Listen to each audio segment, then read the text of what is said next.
my god, I scared my cat. Sorry, Mimi. She thinks something's actually wrong.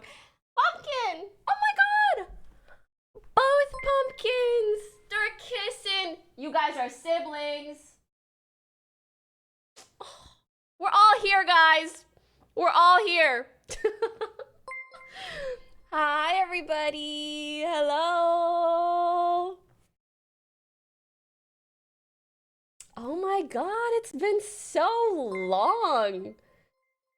It's been so, I was gonna do like a secret short stream today, but I think I'm just gonna hit post. Like, I will just announce the stream. What do you guys think? You know what? You guys can play my life. What do you think? Also, that song is so fucking good. So fucking good. So fucking good. So fucking good. Okay, let me tighten up the mic. Tell the world. Let's tell the world. Hey, I did my hair and makeup a little bit different. Did anybody notice?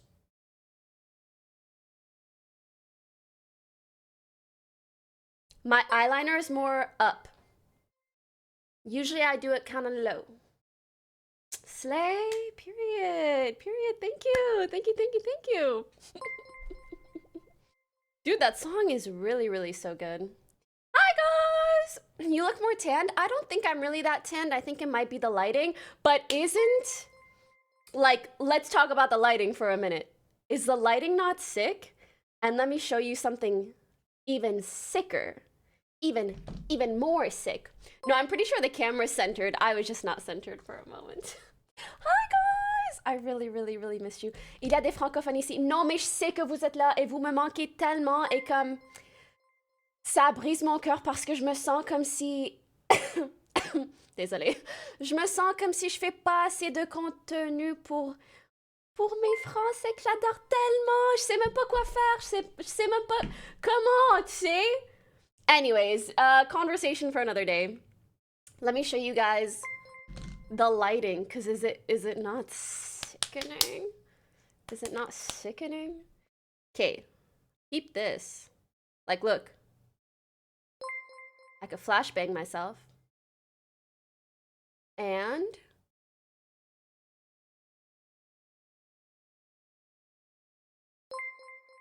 oh my god, my hair is getting brighter. Crazy. My hair is getting grayer. Now it's darker. Okay, we have that. And if we wanted super daytime, what do you guys like? Brighter or like a middle ground or like cozy? Whoa, isn't that sick? Whoa, isn't that sick? Not the flashbang, sorry. Isn't that sick? Okay, middle, right? Maybe if I need to yell at you guys, I'll talk like this! I'll flashbang about, pay attention! Oh, guys, I low-key forgot how to stream. I forgot to open up my alerts, but I'm gonna be on top of my shit today. Real Soft Cat, thank you so much for the 1 year. Neko, thank you for the 20 gifted. I don't deserve that, but thank you. The Real Soft Cat, thank you for the half a year. Bubbles on, thank you for the 27. Rubber, thank you for the sub. Rubber Psy Ducky. The Mall, thank you for the 2 years. Spiffer, thank you for the 1 billion years. Davey, thank you for the 74. Just Wiener, thank you for the 4 months. Drakey, thank you. Snake Eyes, thank you for the 25 months. Swag, thank you for the 72. Christopher, thanks for the 71. Can you guys slow it down? I can't read this fast. And it keeps jumping back up every time you say, everybody stop subbing for 2 minutes so I can thank everybody that I have to thank before, because every time you sub, it jumps back to the beginning and I can't read everybody that I have to thank before. Thank you. All right. Thank you, Dr. Kameno. Nesty, thank you. Pinky, too, thank you. TTV, thank you for the 58 months. Kiki Cheeky, I'm gonna not thank you because you're making the fucking list jump back up. Stop. Do I need to do this so you listen to me? Because I will. Who said skill issue? Shut the fuck. You want to see me read fast? I can read the fastest. Zagion, Goof, Plosky, Jared, Block, Millie Fox, Strix, Evil Fossil, Sagino, Ozowls, BTS, T-Raz, Exploding Skittles, Moist Fish, Sheenox, Lou Wallace, Cardinal Sized Hurdle, Wario, Amargate, Awesome Web. Wait, actually, if I hold on to the scroll, it doesn't jump back. That's great. Oh, Mythos, thank you for the 28 months. I forgive you. He's like my #1 defender online in a nice platonic way, not in a weird, creepy way. And so I'll let you jump the list back up. Oh, now it's the alert for the gifted. I'm so happy when the alerts work beautifully. 37 Lake, thank you. Zach, thank you. Guys, I have so much shit to tell you. I'm so excited to just like kiki, gossip, whatever. We can talk about everything. That's the one upside to not having streamed in a while. It's like, wait, there's so much to say. Saxy Rice, Sandman, thank you guys. S435 gifted. Willing, Just Javi, Nick, thank you so much. Nathan, Lara,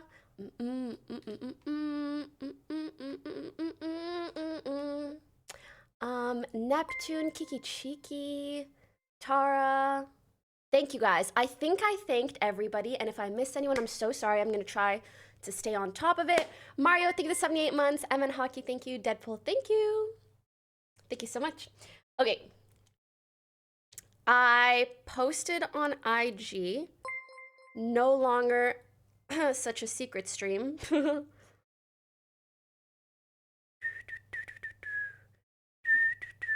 And then, do I tweet? Maybe I tweet, but in the Pokey Twit community. Yeah, that seems safer.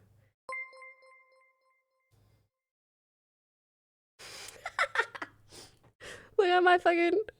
Not me writing a wall of text. It goes, haven't streamed in a month because I got strep throat, did 31 days of giveaways, got mono, went to my brother's wedding, got COVID, went to New York Fashion Week, but now I'm finally home and alive.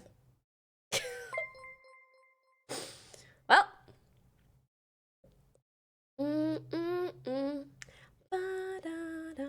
All right, how are you guys doing? Hello! Hello! Ordinary. I seen the Hermes bag. Oh my god, should I show you guys my Hermes bag? She's so pretty. But, you know, I don't know if you guys even care to see it. You saw it in the video anyways. Tu vas voir anime? Eh ben, quand je vais au GP. Wait, you want to see it? Okay, say less. I'll go get it. Say less, say less. She's gorgeous. Hold on. Angelo, thank you for the 45 months and happy 30th birthday.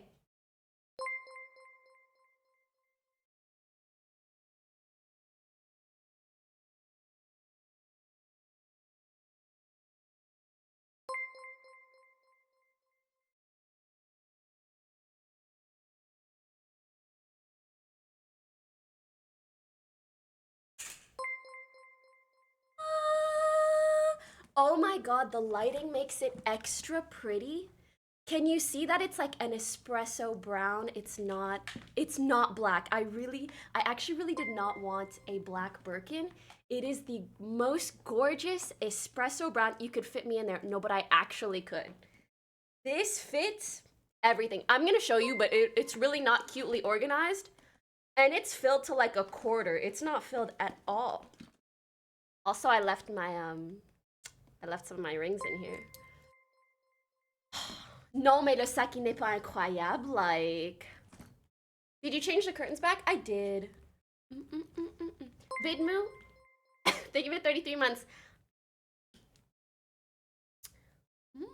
Yeah, I guess that would be. I feel like the other curtain, because it cut off, like you don't see the full top of the curtains. It didn't look as nice, sadly. Okay, also,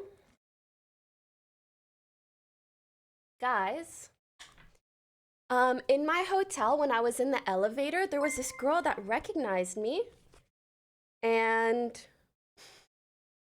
she was so sweet. Wait, did Ellum say something I didn't see?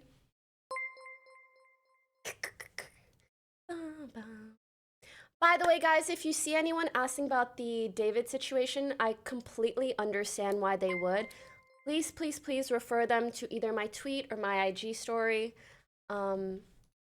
Yeah, please let them know, because I understand why people are curious, and I don't want them to think I'm like avoiding it or anything like that.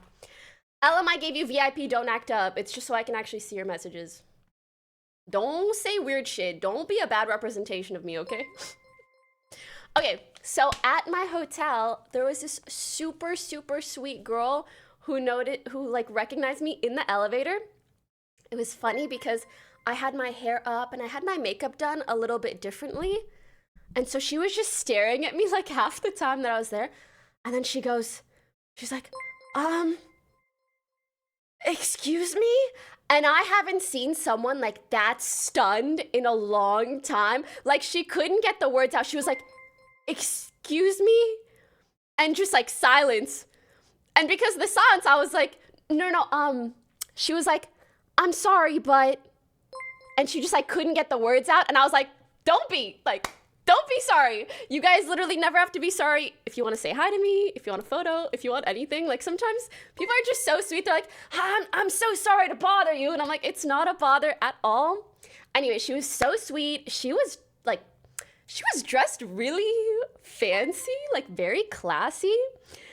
Anyways, we stopped at her level, her floor, and she was like, oh my God, I really wanted to give you my business card, but I didn't have it. And I was low-key, like I was about to just like go to her room with her, but I'm like, I probably shouldn't do that. So instead I told her to leave her information with the front desk. And so she left me this card. Isn't this cute? Like, look at that writing. I haven't gotten to open it yet. And she wrote, letter plus business card plus resume included. Oh my God, why do I feel like I'm getting like a love letter? Okay, let's open it together. Ba, ba, ba, ba. This is so sick. Okay. Let's read it together.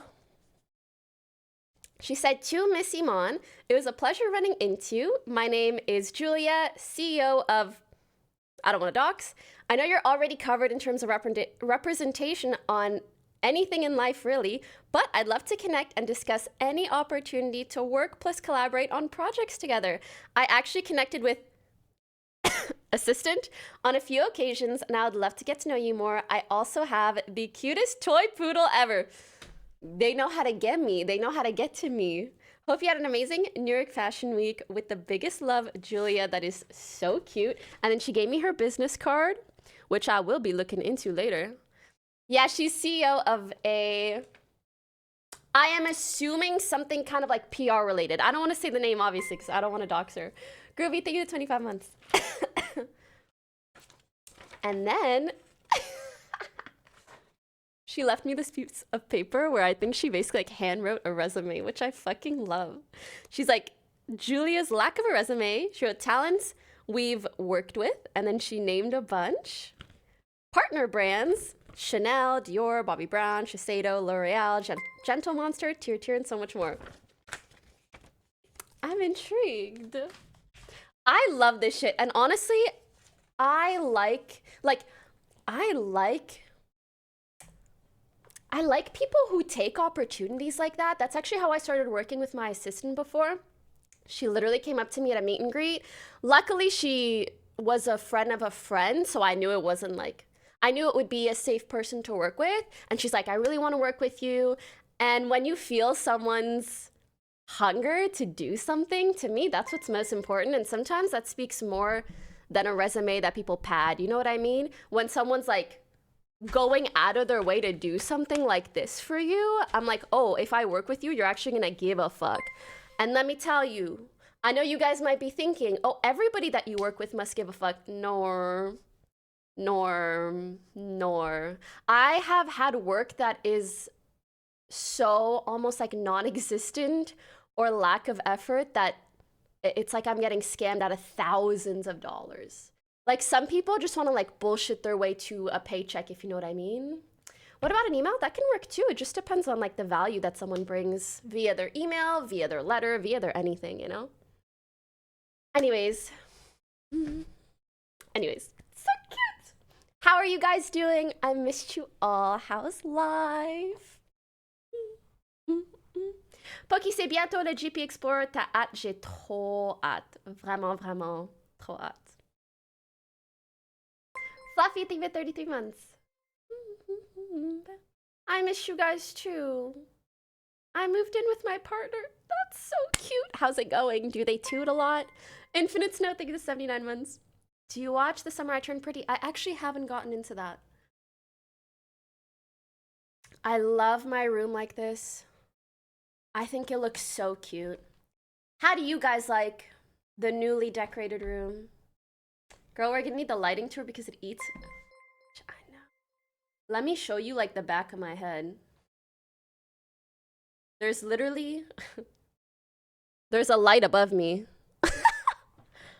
It's so good. It's so good.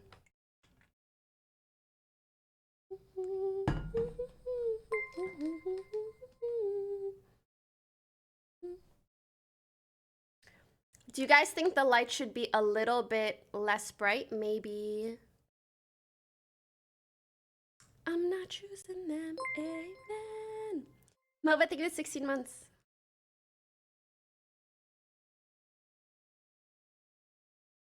Like this. Like I know this might be a little bit darker, but maybe it's nice like this. You think this is good? Okay, yay. Me and my BF just took dance classes together. That's so fucking cute. So cute. I've listened to the song a little bit too much, to be honest. Do you guys like Hunter X? Trendy, thank you for the 11 months. I think they have a lot of good songs. Will you attend VCT Paris finals? Guys, I have Huntrix. Sorry, thank you. I really liked the movie, actually. Okay. I have the saddest news ever. I thought I was going to be able to go to VCT Paris and GP Explorer because they're both kind of in Paris around the same time. Turns out they're at the exact same time. And they're like 2.5 hours from each other. So I would need to duplicate myself, which I unfortunately don't think I can because I already committed to GP Explorer. I know, isn't that sad? I know Broden's performing and I wanted to watch that so bad.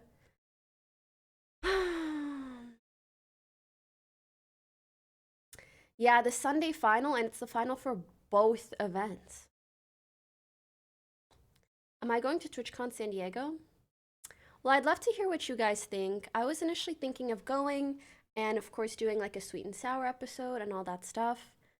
But Overdoxx tipped $5. Thank you Real so Madrid or much. Barcelona? Real Madrid or Barcelona? ¿Por qué no los dos? Or we go through the 22 months. Brandon, thank you for the 47. Trendy, Mendy, Mova, Adam, Emily B, Toast Brodo, Infinite, Fluffy Bacon. Thank you guys. Ping you, thank you. So yeah, I was thinking of going to TwitchCon and doing a sweet and sour episode and all this stuff, but I saw Cutie and Ray were thinking of canceling, and I feel like they're kind of scared. Just of like the tension that is happening online, and of course we know that if we were to have any sort of safety issues, they're most likely to occur somewhere where like people know we're gonna be. So it does worry me that it might not be safe and maybe better to, I don't know, skip out on it. I'm not sure.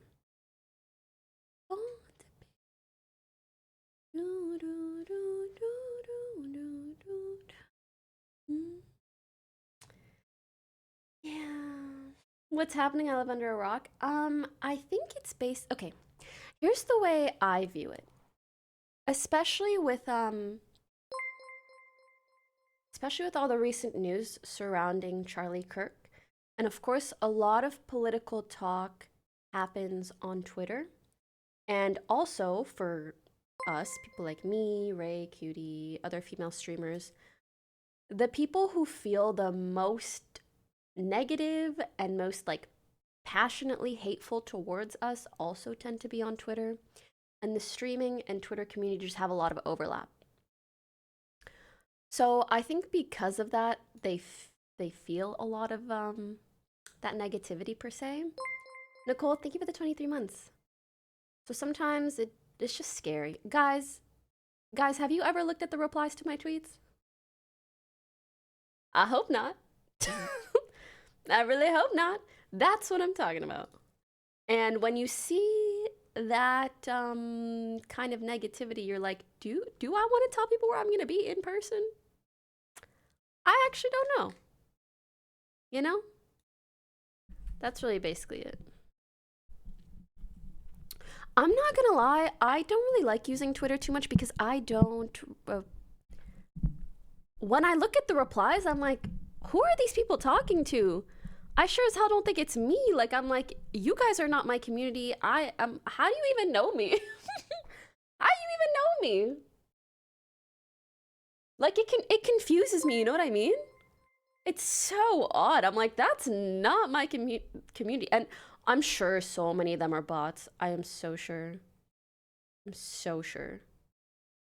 Girl, you post a selfie, people start losing their shit. I mean, like, thank you. But you can all calm down now. Screamify, thank you for the 2 months. Bowie, thanks for the 62 months. Nicole, thank you for the 23 months. OSXOXO, thank you for the half a year. Monterreo, thank you for the 48 months. But yeah, it's kooky. And then when your actual community comments, they get flamed from toxic peeps. It's also so weird. Like, how do you care? How do you hate someone enough to hate on people who like the person? Get a hobby. Iman, thank you for the 9 months. Welcome back. $5. Hey Pokey, do you speak any German? Guten Tag. That's all I've got. Comfy Tori, thank you for redeeming the stickers. Thank you so much. What's Chilla Boo-Boo's name? I actually don't think I gave him a name. I don't even know if it's a he or a her. Actually, the fit is so cute. Maybe I should give her a name. Beep beep boo, beep boop boo. I kind of want to call him Moo Moo. Because they're wearing a Mew Mew fit, but obviously it's a, you know, it's not a real Mew Mew fit. So it's got Moo Moo. Amicole, thank you for 3 months. Boom Ba Boo, thank you for 49 months. Cyrus, thank you so much for the 5 gifted. Appreciate that so much. Have you seen Loopy recently? Not really. But that photo makes me so happy. Oh my god, Loopy spam, please. I just want to see that little cute face. Should I get a dog? Actually, I've been thinking more so about getting another cat recently. Wouldn't it be so fun if I just had like so many cats running around? I think that'd be so fun. Hella cats. Speaking of cats, where's Mimi? I yelled really loudly and she left. Did you get Ariana tickets? I am in talks of going to one of her New York shows with, guess who? Guess who? I'm sure you can guess who I'd go with. Go ahead. Go ahead, cough it up. 2 people. Go ahead. Of course, Josh and... No, guys, Janet, hello. Jan. Any Jason collab? Actually, we do have one in the works.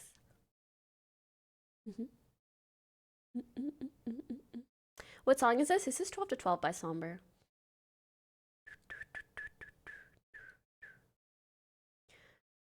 Tu vu la vidéo du GP? Non, c'est quoi ça?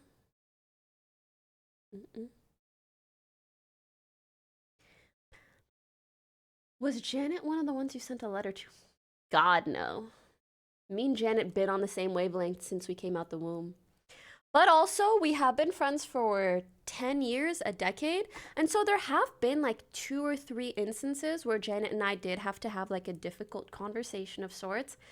But it's usually not to the point where like I need to like write her a letter. But we do like, I would say maybe once every 2-3 years, we'll have like a difficult conversation, but we always come out of that like so much stronger, so much closer. And if anything, it like reinforces our foundation as friends. And it's really been so lovely to have long lasting friends of so many years. I feel like I learn more about friendship with every year. You know what I mean?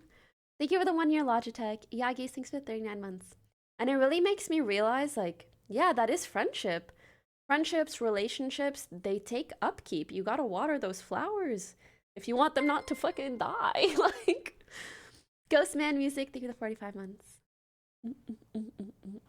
When are you going back to that library show? I actually haven't seen him upload in a while.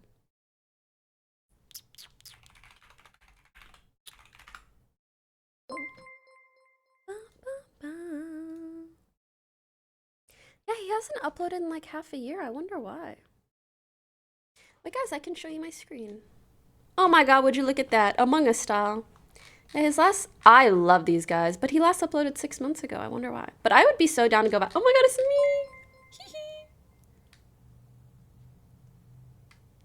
Good times. This was actually one of my favorite podcasts because it just has such a fun format. He does a lot of creative things. It was really good. Hello? Oh, okay. I thought my audio wasn't working. Hi, Queen. Welcome back. How's New York? Fashion Week? Are we getting a vlog? New York Fashion Week was lovely. No vlog because honestly not enough happened, but bitch. Can I talk? Oh, my audio is louder on that scene. In a good way?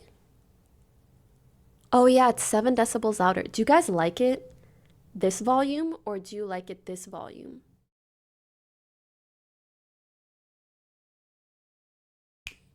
Louder or quiet? Oh, you like it louder? Okay, let me just up it on this then.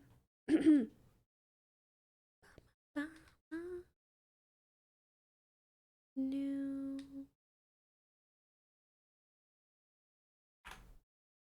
How's this? How is this? Is this nice? Hello? Okay, beautiful. I could make it a little bit louder, but I feel like I don't want it to be like obnoxious. Okay, guys, I have been a little bit slacking. Well, no, I haven't been slacking. Let me say, obviously, like, uploading super regularly on YouTube isn't crazy like my priority. But guys, I have like 3.5 videos that are basically ready. But I don't know if I want to even tell you or if I should just post them. What do you think? You want to know or do I just you know, just post them? Okay, well, I will post one before the end of this week. And I'm very excited about it. And it's with some people some of you guys I know love. Also, I do still have a really old China vlog. I'm thinking of maybe just uploading it on the Iman channel. What do you guys think? As opposed to posting it on my main, because it basically my editor got really sick. My editor got really sick, and so the video took like 2 months to edit. Sunny, thank you so much for the 38 months. You know? The editor is better now, thank gosh. So yeah. I'm thinking maybe I just post it on, like, when I don't feel super strongly about a video or it's not as timely or topical per se, maybe I just put it on the Iman channel and let whoever enjoy it that wants to.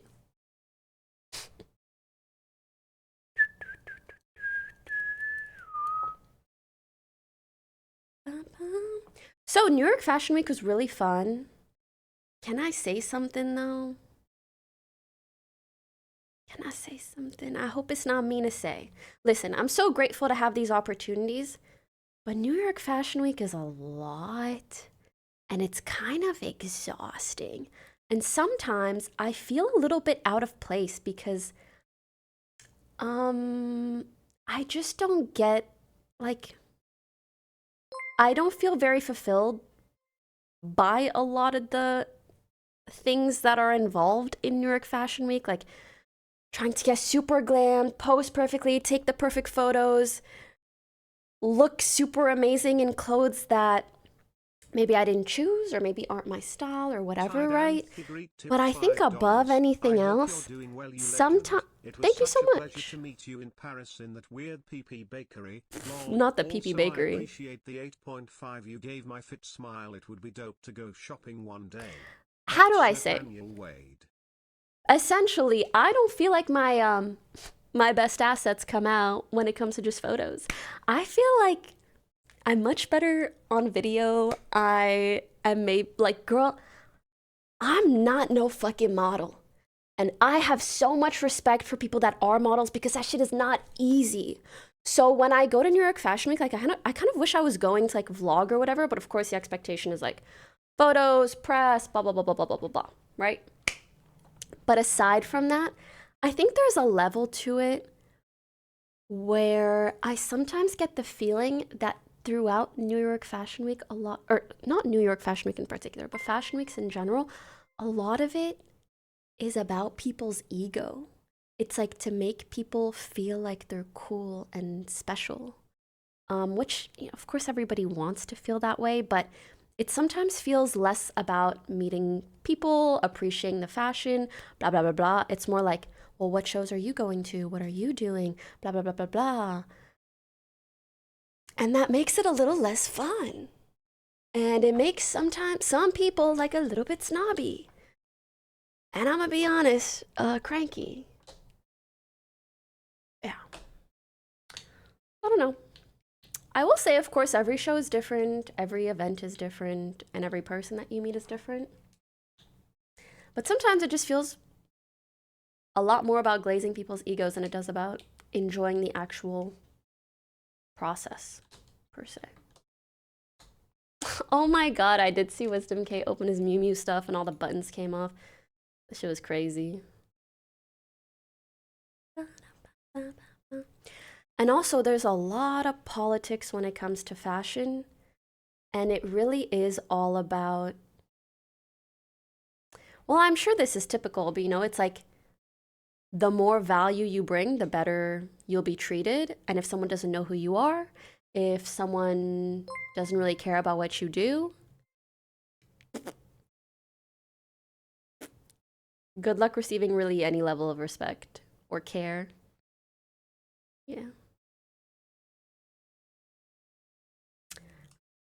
I cannot believe you hate New York City now just because of fashion people. Now, where did I say that? I actually fucking love New York City. I love New York City so much. And I actually think everything I described is not representative of New York City whatsoever. I am just kind of describing how I have felt going to numerous fashion weeks. I don't always feel like people are the friendliest, and I feel like, and I mean, to be fair, that's also just sometimes entertainment as a whole, but I feel like people care evidently a lot more about looking a certain way or appearing a certain way versus just being nice to others, having a nice time. Yeah.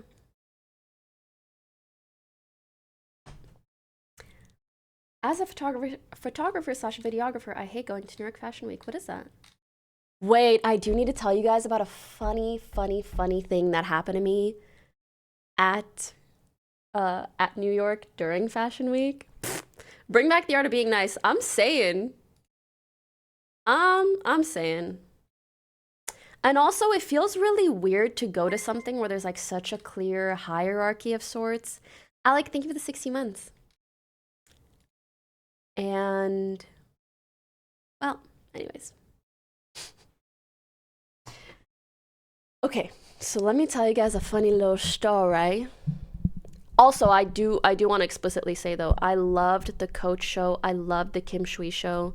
Both of those shows were incredible. It's just sometimes the experiences you have at Fashion Week that feel a little bit objectifying, per se.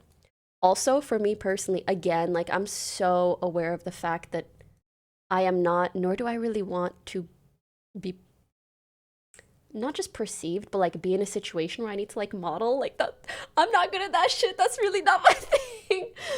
So sometimes I hope that if I do keep going to fashion weeks, I can just like do it for fun versus feeling this pressure to like look good all the time because there's all these cameras all the time. It's a little bit stressful. Anyways, I'm just a content creator streamer. Anyways, so let me tell you a funny story, which I actually filmed a TikTok about that I'm gonna post later. I think when I was in New York, I met my first ever Karen. Yup, I've never met a Karen before until this day.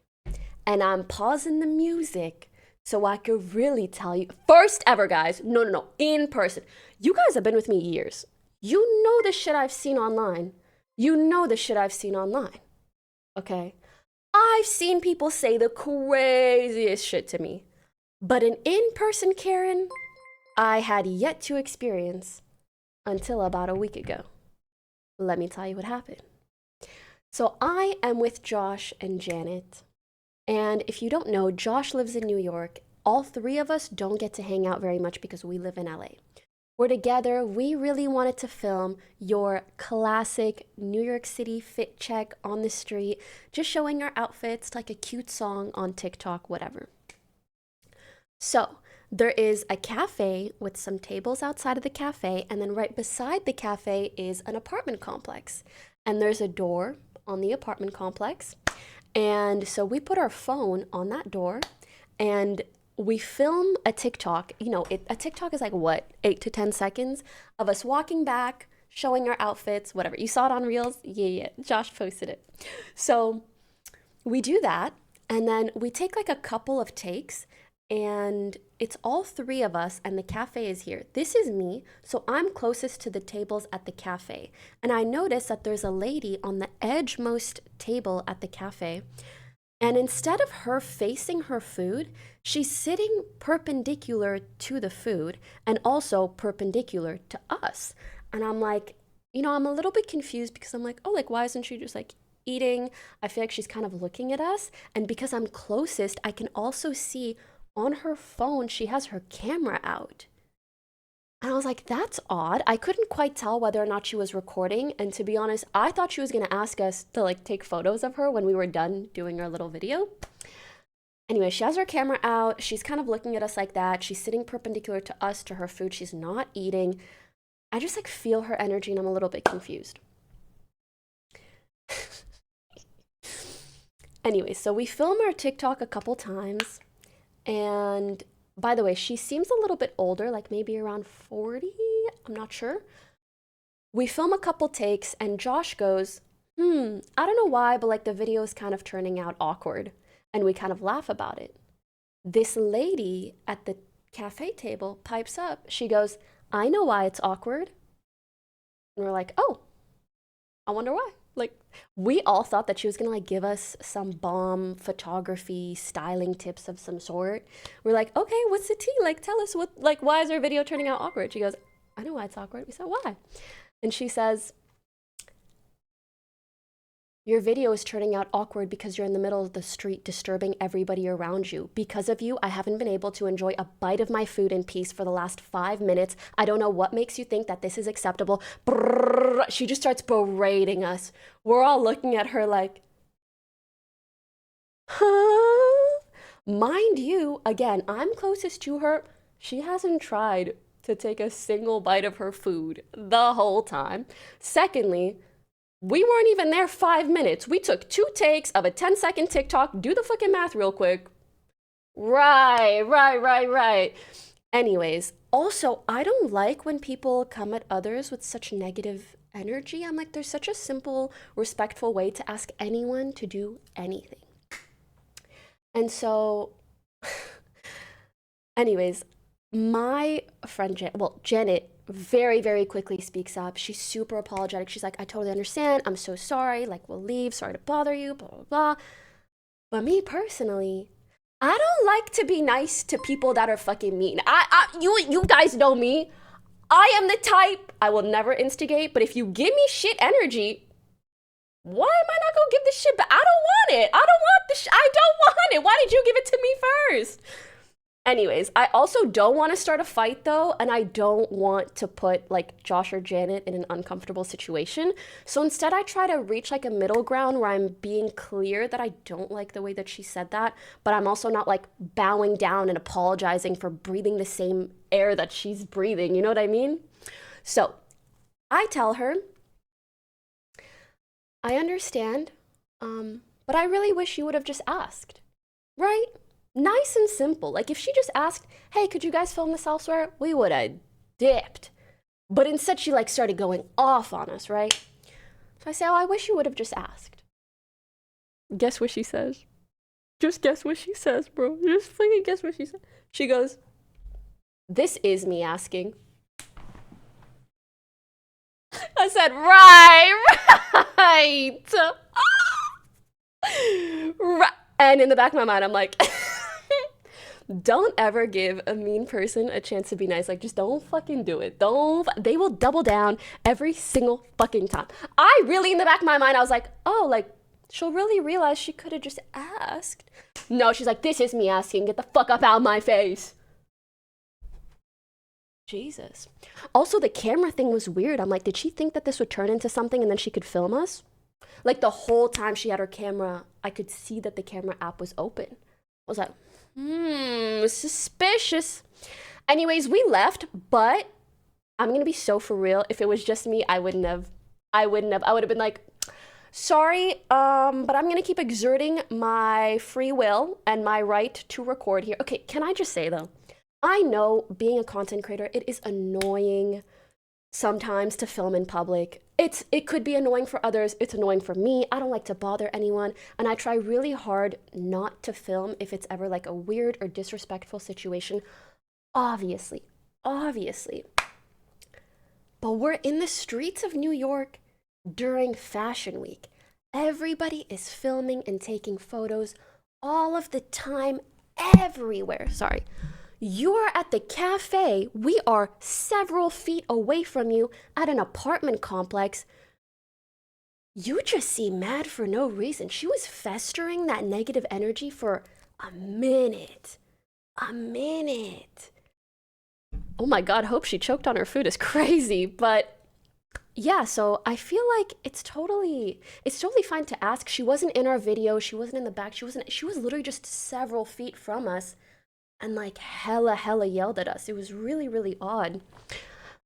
But I'm curious, do you guys think it was our bad or she was being weird? Either way. I think it was my first time meeting someone who had that kind of kooky energy.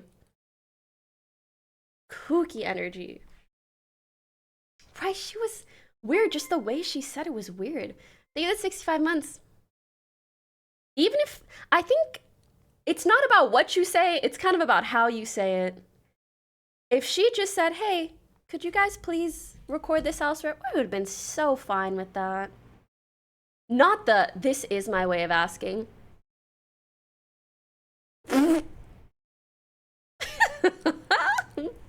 Oh my God, I felt so bad. Janet's feelings were actually hurt for like the rest of the day.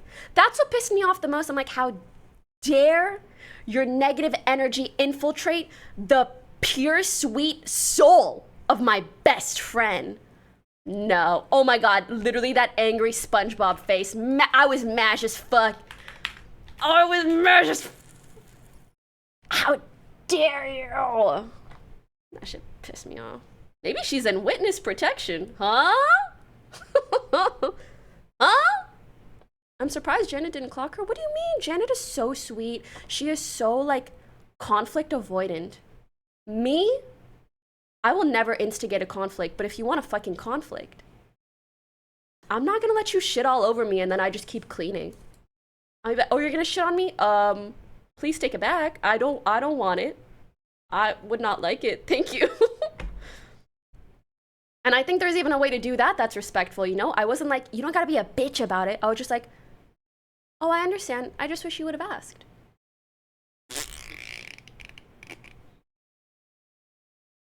Guys, what do you think would have happened if we just kept filming? Hi, mommy. What do you think would have happened if we just continued to film there, do you think she would have beat my ass? Pokimane in hospital after aggravated assault from older woman. Crazy work.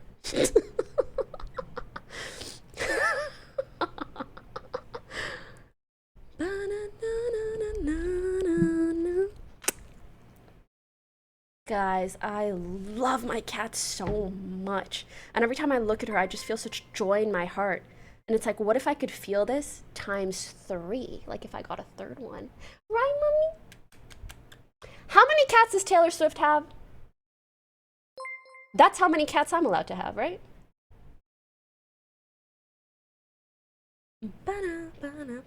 Probably 6, 7. Yeah, I think you're right.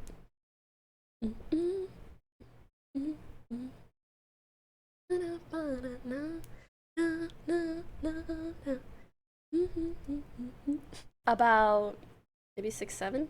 You know what I love about the 6, 7 meme? It doesn't mean anything at all. Like, we've just given up. We've given up on having things really make sense oftentimes. Ah, Gabs, thank you for the 19 months. Baby, goodbye. Mimi, say hi. They haven't seen you in a month.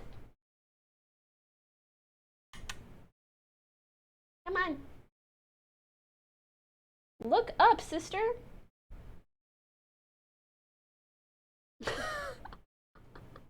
I think it's because the light is up there. She doesn't want to look directly into the eye. Into the light. Oh, my little baby.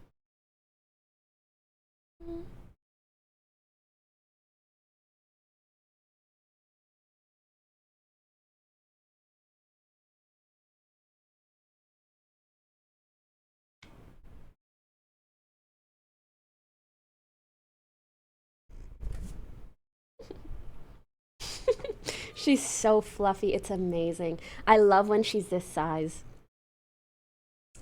Because to me, when she walks around the house, she looks like a Pokemon. She looks like a legendary Pokemon. What a sweetie pie.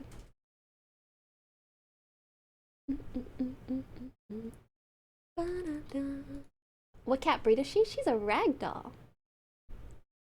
That's what I would get if I got a third. Maybe. Oh, fuck, I don't know. Oh, hi, Sana. How are you? Are ragdolls a lot of maintenance? Absolutely not. I mean, to be fair, all cats are kind of the same amount of maintenance, I would say, but not at all, bro. She's chill as hell. Chill as hell. Yes, bunny. Guys, I've had this issue where I call everything pumpkin or bunny. And I don't know about you, but my brushing daily, guys, I'm gonna be so honest. It would be lovely if I brushed my cat daily, but it's more like weekly. I'm sorry. Wheezy, thank you for the 127 months. Wait, I was saying something right before that. What was I saying? Too many thoughts in my brain with chatting. Mimi just knocked over my matcha. Ah, yes. So I keep saying bunny or pumpkin. And I don't know about you, but I love all my nicknames because they evolve, right? So bunny, I'll be like, hi, my little bunny. And then it'll be bun, and then it'll be buns. And then it'll be like, it just keeps evolving. Hi, baby. I love this song. I call Suki Bean. Oh my god, yes. It'll go from bun to bean as well. And then buns, and then beans, like plural, but it's just one cat. Head. Think I'd rather you in my bed. Whatever it is. Till I can see you again. Peach, thank you for redeeming stickers. What is it that makes cat fur smell so good? I always sniff my cat's. Girl, I feel you. Like, what? It's like cat-holic, and you're...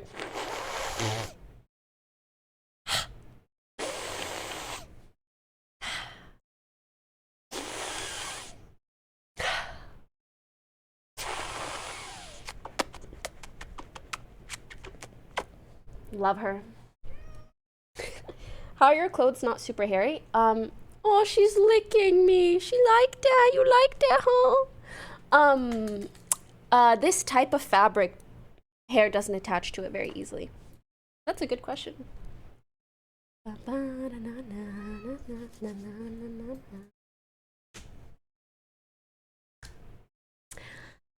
You just can't see as well on camera? No. Like my shirt actually has no fur on it whatsoever. Also, I find that Mimi, my ragdoll, her hair actually doesn't get stuck on stuff as easily or as often as Bo, my British short hair. You know I can take it till I can see you again. By the way, guys, for Mafia, I'm still trying to get a sponsor for Mafia Night. I would love to do it ASAP. But that's the plan right now. Maybe I can plan one. I'll at the very least do one in Q4. Like imagine like a Christmas Mafia. Wouldn't that be cute? Mason, thank you for the 60 months. Thanks so much. Is there anything else we should talk about? Hi from Paris, salut! Mais est-ce qu'il y a vraiment des Français ici ou comme moins qu'avant? Mais je reviens bientôt, je vais essayer de faire un petit stream au GP aussi. Ça serait amusant. Oui, memes. On est grave là. Est-ce que je devrais faire des TikToks en français? Qu'est-ce que je vais vous dire? Bonjour. C'est un boubou sur ton micro? Oui. Il vient juste tourner. Wait, guys, I've been watching Love is Blind France. I love watching all the different Love is Blinds. Also, that show is crazy. That show is crazy.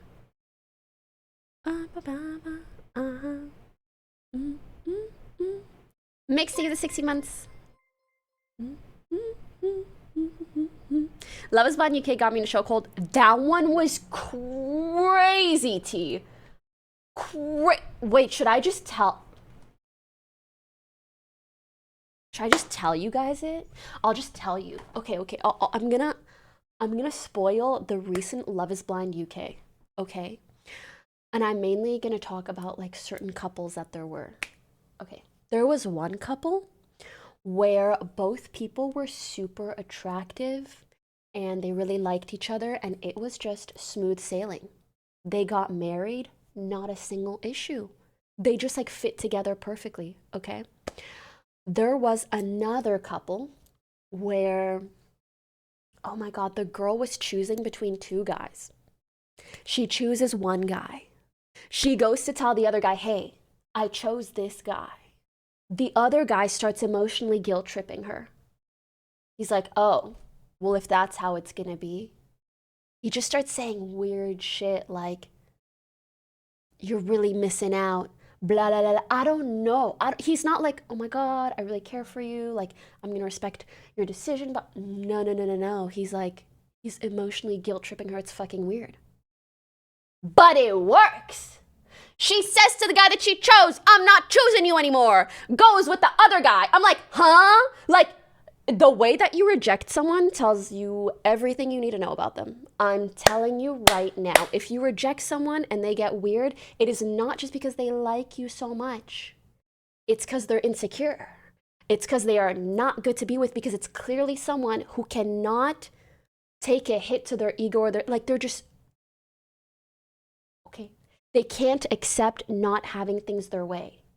You know, sometimes you reject a dude and he's like, well, I thought you were a bitch anyways. Why did you want to date a bitch then? Sounds like a you problem. Anyways, so she goes with the new dude or whatever. And it's yuck. It's yuck. Because basically between choosing each other and getting married, which is like a month, during that month, they end up meeting all the other people that they were talking to. And he ends up flirting with the other girl that he was talking to in the pods before they chose each other and got engaged. In 4K, guys. There are reality TV cameras like this. In 4K, he is engaged. Wrong hand. Fuck, that finger's too... Okay. He's engaged talks to another girl that he had a connection with in the past. He's like, oh, like, it's good to meet you, blah, blah. He starts saying shit like, oh, like, you look nice. Okay, okay. He goes, do you live by here? She goes, yeah, I don't live too far from here. Why? He goes, no reason. No reason. She starts giggling. He's giggling. Guys, he says this. It's UK, so they have an accent. He goes, you're naughty, you know that? You've got to stop it. You've got to stop being naughty. Bitch, in 4K, you have a fiance! Why are you calling a girl naughty? Stop! Why do I feel like Ellum right now? Why was that spot on? Because it shocked me to the point that it like engraved itself in my fucking mind. That's why. You're naughty. You're naughty. Bro! If I had a man and he so much as called another woman naughty while giggling in 4K, not my man, not my man, not my man, not my man. And then, you naughty you, literally. I know. You're naughty! What if she was naughty? No! Whatever. No, Teeny, don't unmute. We're not done. Okay. So that happens. And then, so he has a fiance. Him and his fiance, the girl who's choosing between two guys, they go home. They obviously kind of have like I don't want to say argument, but they like sit down and talk about it. She's clearly really hurt because she's his fiance and he spent all night with another girl. Weird. And, you know, oh my God, Saikuno, thank you so much for the raid. I'm gonna cry. I'm gonna cry because this feels like 2020, like getting a Saikuno raid is crazy. Saikuno, do you want to play Among Us? Thank you so much. Welcome to all the sprouts. I love you guys. I miss you guys. Welcome. We're in the middle of talking about Love is Blind, and I'm telling the chat about this couple where after they got engaged, the guy met all the other people he was talking to, and he started flirting with one of the girls in 4K, reality TV 4K, you can count the pores. He was flirting with the other girl while he was engaged, okay? He was talking to her like this, oh, you're naughty, you know, that you've got to stop. He's UK, I know it sounds like Ellum.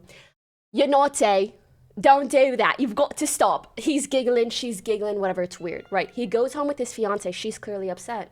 Why are you hanging with another girl the whole night, talking to her, and we're engaged? I need to put the ring back, so it, you know, more emphasis, more emphasis. It's very clear, like, you know, when someone really doesn't want to cause a fight or issue, so they bring things up in a really non-confrontational way where they're like, oh, so like, how was your night?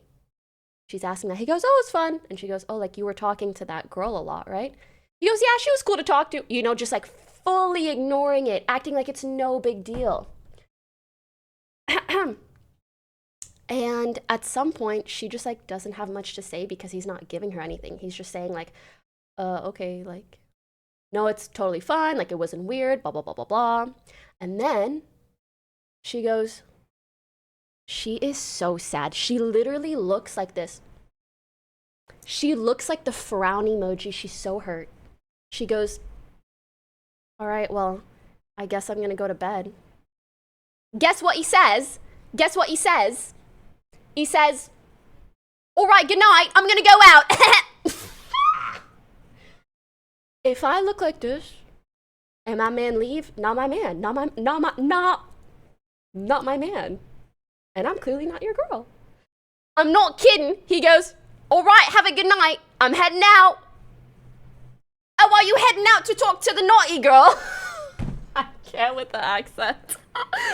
It's crazy because he was going to the streets. So like, yeah, send him to the streets, whatever. Anyways. Dono, thank you for the resub. Welcome back. Yes, mommy. She's jealous I'm talking to you guys. Oh, thank you for playing the music. Okay, DJ. Okay, DJ. She actually hit play. Anyways, so hear me out. He goes out that night, starts hanging out again with the naughty girl. The naughty girl. I can't say the girl part in a UK accent. I can't. Anyways. He hangs out with her. He hangs out with the other girls. They're with all of the people that were on the show and that they had connections with. Clock this, though. One of the girls there really is weirded out by his behavior. She's like, why is he engaged and he's talking to XYZ girls all night? I need to tell his fiance, because if I was her, I would want to know. And we love a girl's girl. We love that. We love that. We love that. We love that. We love that. Mind you, I need to tell you guys a very important detail. So this girl, the friend, the girl's girl, after everybody's done hanging out that night, the fiance's in there, but the guy's there, they're walking home and she calls him out. She's like, oh, I saw you were with X girl, you were with Y girl, you were with Z girl all night. Like, you know, what was that about? He goes, well, X girl makes me happy, Y girl makes me happy, Z girl makes me happy, and my fiance makes me happy. Like, what can I say?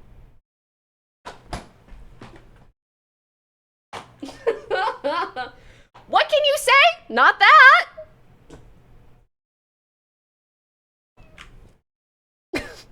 He should marry them all.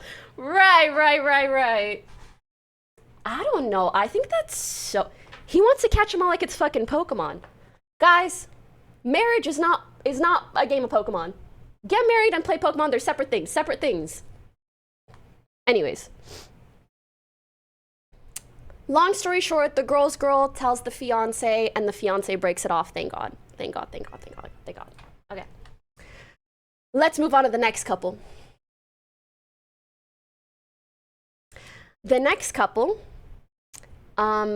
basically, I think one of them is Indian and one of them is Pakistani, if I'm correct. And they fell in love like beautifully. They're really sure about each other. They looked really good together. And then during their engagement, when she went to meet his family, even though they looked like a picture-perfect couple, the groom's husband, sorry, not the groom's husband, what the hell? The groom's brother was like, oh, this isn't gonna work out. And he did an interview with the with the TV show, and he goes, yeah, it's not gonna work out. He never commits to anything. But the groom is like, no, I love her. She's perfect. Like, I'm so sure I want to marry her. They get married. I was so sure this guy would say no. I'm like, I don't know. His brother said he wouldn't do it, but then he does it. You see them in the reunion, sat side by side, but the vibe is weird. So the host asks like, hey, how's your marriage going? And she goes, well, honestly, like, we got married and it was amazing, and I had the Christmas I've always wanted with my husband, with my family, with all these gifts. It was incredible. And then 3 months in, he told me he wanted a divorce. He just woke up one day and told me he wanted a divorce. And she said, out of the blue, yes, my girl, 3 months. Did you even try at that point? Mind you, they were engaged for 1 month. 1 month. Yes, and then low-key, it's funny because at the reunion, they call out the brother. They call out the brother. They're like, oh, you called this, didn't you? He goes, yeah, he's just been this way his whole life. Trial expired is crazy. Bro, don't get married if you're only gonna give it 3 months. Like, at least pretend. I'm being so dead ass. For my sake. For my sake, pretend to give it a fucking try. We can't get divorced in 3 months. That's crazy. 90-day trial. Stop. Okay, here's a little bit more tea. The last couple we're going to talk about. It's a girl who is... My bad. It is a girl who, she's a stewardess. She's a flight attendant, so she travels quite a bit. And she fell in love with a guy who I think is in the military, and they super fell for each other. However, when they were talking in the pods before they got engaged, she told him he was a flight attendant, and that was the moment he kind of pulled away. And she was like, what's wrong? And he said he dated a flight attendant in the past and it didn't really go well. So he's unsure about it because of that, but she super convinces him. She's so sweet. She's like, oh my God, you can just tell that this is a girl who's so in love, who desperately wants to get married, who she's just so ready to commit her whole life to someone, okay? And she's even saying like, I think we can really make it work. And I think like um, I'm also willing to like give up my job long term. Like, I don't mind working a different job after we're married, blah, blah, blah, blah. And guys, let's just keep in mind, like, okay, I'm sure it's not easy to date a flight attendant, but it's also not easy to date someone who's in the military who can get like dispatched at any given moment, right? So it's kind of difficult on both sides, I'd say, but that's besides the point. She brings that up in the reunion too, and I'm like, wait, that's a good point. So, they end up still falling in love. They get engaged. Doge, thank you the 54 months. And then throughout the engagement, there's kind of some ups and downs. And even a few days before they're supposed to get married, he even says, like, honestly, I'm not sure. I'm 50-50 about it, which to me is crazy. 50-50 about your wedding? 50-50. They have one interesting fight. I'm curious what you guys will think of it. They're grocery shopping, and she goes by the baked goods aisle, and she wants to get some cookies. And he goes, yeah, we can't have those in the house. And she's like, what do you mean? And he goes, that just doesn't work with my diet. Like, I have a very strict and regimented diet. And she goes, well, like, that's okay. Like, you don't have to have any. And he's like, I can't have them in the house at all. And she's like, what about like cake or snacks or maybe something else? And he goes, no, there cannot be any unhealthy food in the house whatsoever. And she has a really difficult time with this because mind you, she's on the thinner side. She's clearly very healthy. And she's like, I'm the kind of person where like, if I want a cookie, I'm going to have a fucking cookie. And I'm like, yes. So yeah, and he's a military dude. He's also very fit, like very low body fat percentage. And so they're kind of at odds for that. And to be honest, he seemed really, really inflexible in a lot of ways.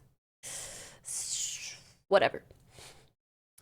It comes to their wedding day. I'm sat at home like, there's no fucking way this guy says yes. There's no way. He's unsure. He can't have a cookie in the house. He doesn't like that she's a flight attendant. Oh, and he was divorced once before, and throughout the whole show, he kept talking about how he's really scared to get married again because he really doesn't want to get divorced again. So I'm like, there's just no way he's going to do it. There's no way. He says yes. I'm like, okay, because she's so fucking happy. She is literally so happy. Like, she looks like a little girl who just got like the best Christmas present in the whole wide world. She's clearly such a sweetie pie.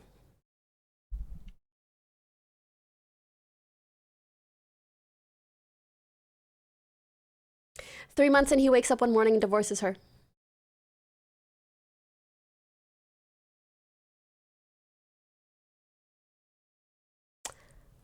And you want to hear the kookiest, bookiest part? The kookiest, bookiest part?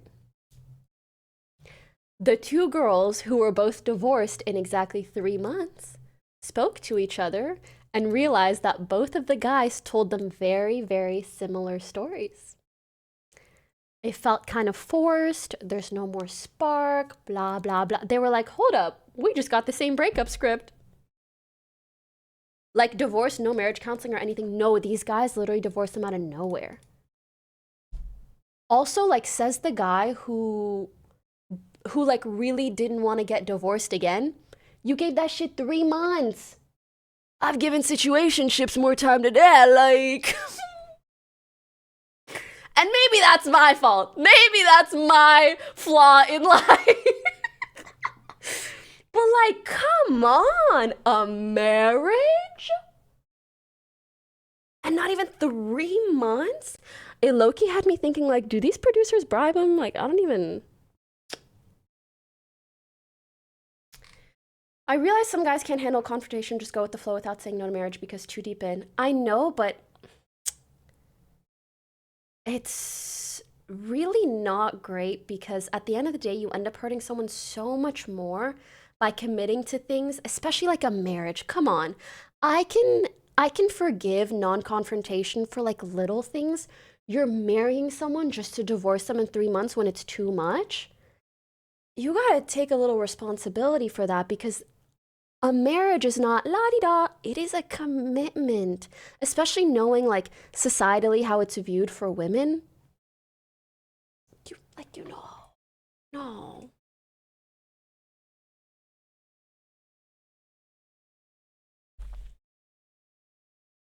You should marry someone after like 5+ years, long term, not short term. I would say at least 2 years is a good time to generally see how is it societally viewed. What do you mean? I mean, for women, like, divorce is difficult for everybody, but you know that there's a large pressure on women to get married, so it's something that they really want, and that it is, frankly, a lot of divorced women are viewed like as lesser than, which of course I don't agree with.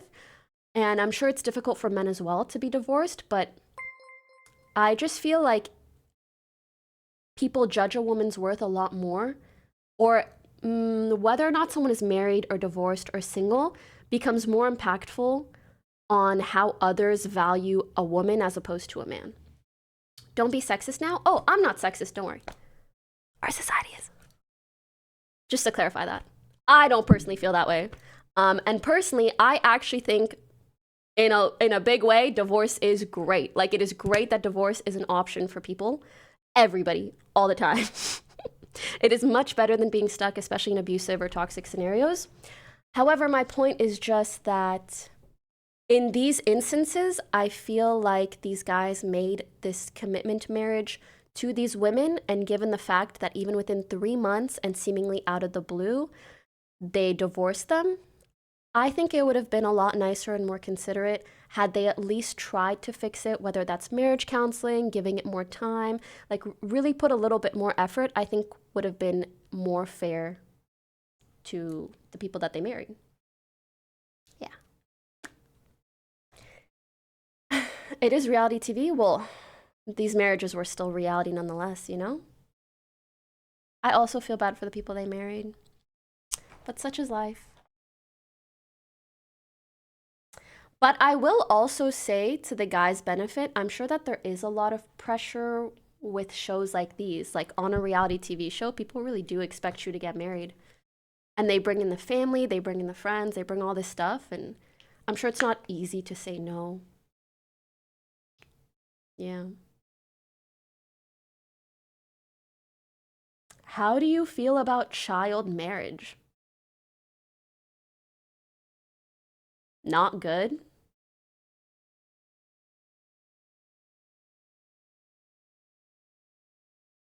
I actually recently learned that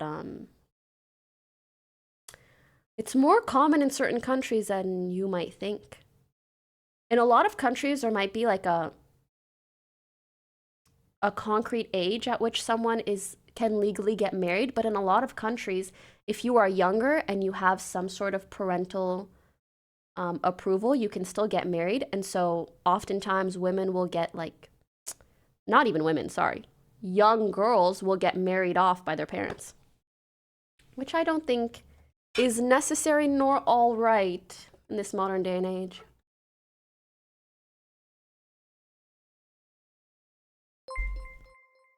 Requiem, thank you for the 122 months. Ooh, the lighting feels so warm. It's far. I'm so glad you like it. It's a beanie, thank you for 3 months. Alla, thank you so much for the sub. Welcome. James, thank you for the 45 months. Majin, thanks for the 94 months. You're so Jake, thanks for the 56. Dosh, Pelon, Flame and Rose, the Dono, Taco. Thank you guys. And thank you again for the raid, Saikuno. Mix Schnevers, welcome back. Mr. One Small, thank you for 99 months. Hello, how are you? I'm good. How are you? Away. Bonjour de France. Salut. On se revoit bientôt. She's got away. Fear too sneaky through 46 months. Did you talk about the Kieran couple yet? I just joined. I'm sorry, I don't know what that means. Hi, mommy.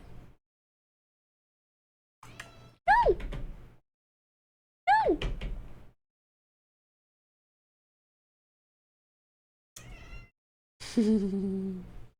Feels like I haven't seen you stream in so long. When was the last time? Guys, I didn't think it was that long, but it was 27 days. Okay, but hear me out, hear me out, hear me. I had strep throat. I did 31 days of giveaways. I got mono. Adult motherfucking mono. When I tell you I was in bed all day some days. All day. Like, don't let adult mono get your ass. Don't let it. Adult mono, then I went to my brother's wedding, then I got COVID at my brother's wedding, then I came back, then I went to New York Fashion Week. Girl, who you kissing? That's the most fucked up part. They call it the kissing disease. Bitch, I ain't kissing no one. Like, you know? But apparently, high risk of getting it, also sharing food, and I do that a lot. I do. I be sharing food. A bite of yours, a bite of yours, a bite of yours. But here's the thing. One, I didn't know. And now I'm immune, so I'm going to keep doing it.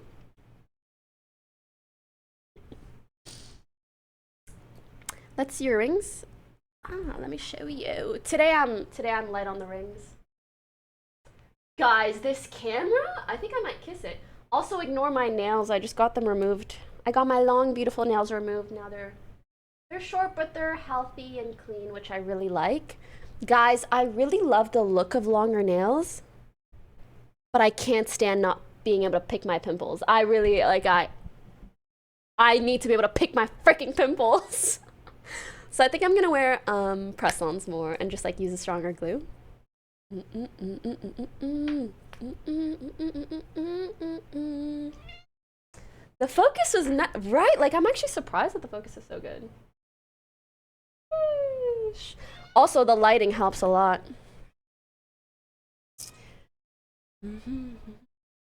Sorry, there's a hair on that. Guys, I don't know if you want me to tell you what camera it is because I really always want to be so honest with you guys. It's not the camera. I'll tell you what camera it is, but if you think this looks good, it's the same camera I've been using for months, maybe years. No, wait, don't listen to Fossabot. That's the wrong camera. That's the wrong camera. This is the Sony a6000. Can a mod please change that? It is the Sony a6000, guys. Lens kit. Like this kit, sorry, the lens is not even good. Basic camera, basic fucking lens. It's the lighting that's bomb as hell. Sony a6000, yes. No, it does not overheat because it's a really small camera. Mod check. Can I get a mod check? Can I get a mod check? Can I get a mod check? It's not a basic camera. Well, it's a basic camera in comparison to like the very, very high-end DSLRs you could be using, especially ones with a specific lens, etc. This is just like a probably like the most go-to DSLR webcam, you know? You have too much yellow in the light, change to 6500 Kelvin, but doesn't it look kind of nice? Here, we can experiment together.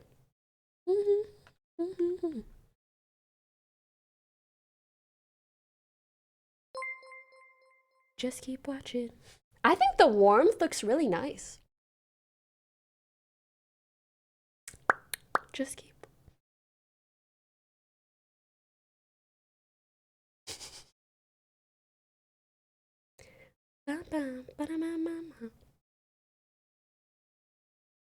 Okay, right now it's at 5600. Remember that. Oh. Wait.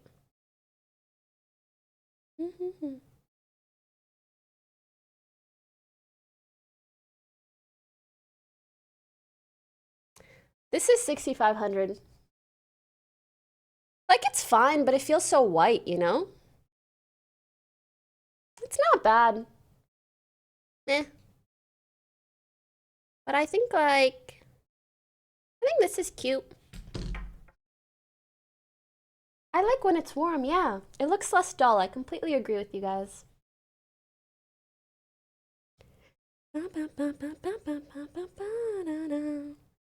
Okay, hold on. I had it adjust. Whoa. Shit is sick. I could play with this stuff all day, genuinely. Just keep watching.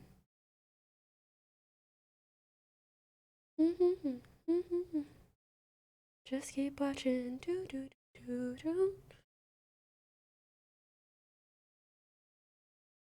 Just keep watching.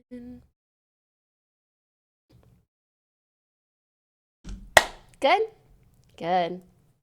Guys, Pokey's ignoring me. I'm new here. That's right. Get used to it. You're new? Just know that's the usual.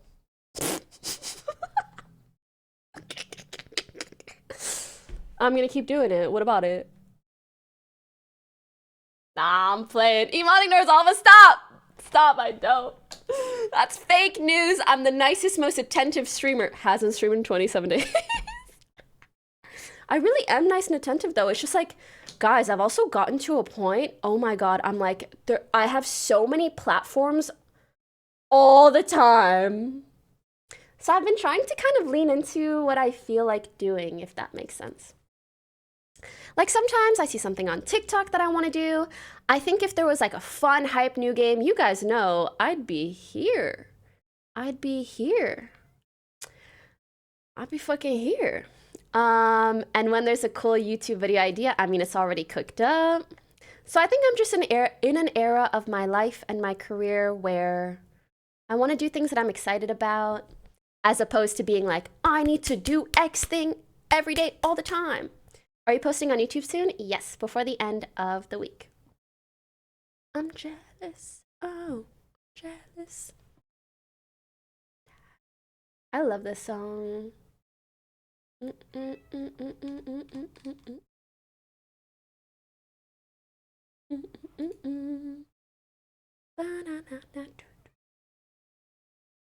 OMG, Pokey, have you seen Beach's rebrand? Yes! I actually commented on it, because Lexi from Dream Academy. Wait, no, I didn't see Vicha's rebrand. I just saw the new girl group, including Lexi. Actually, Lexi followed me on IG. I followed her back and I DM her and I was like, oh my God, twin, is that you? And she goes, yes, twin! It was so cute.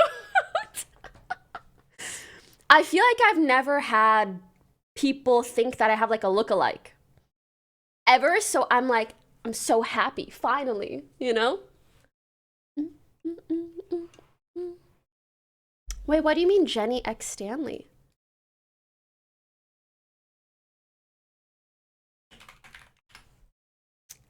Jenny, wait, the Jenny?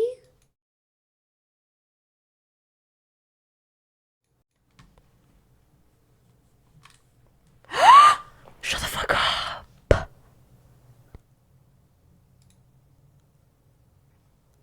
These are so pretty. It's giving like Gentle Monster. You gonna get it? Is that even a question? What is this? Is this a shot bottle?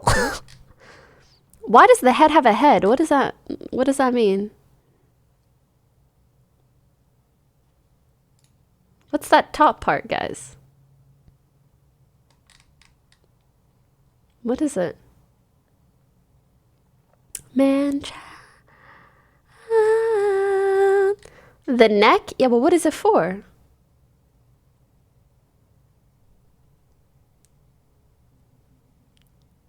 Huh. Peculiar. The keychain is really cute. I wonder if it comes with. Man child.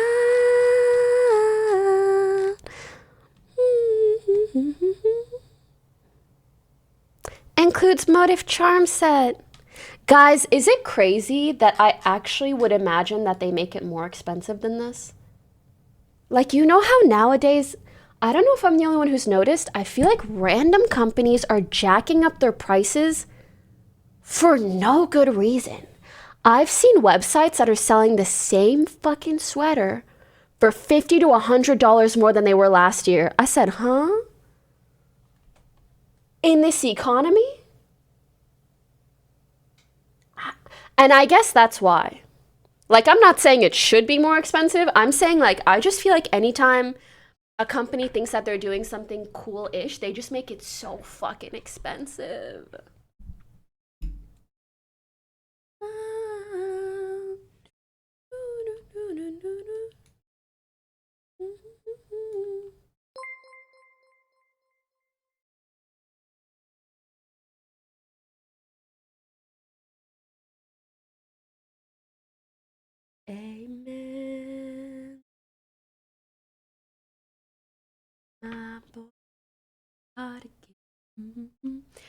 Wait, can I show you guys something? Some of you guys know my lovely friend. One sec.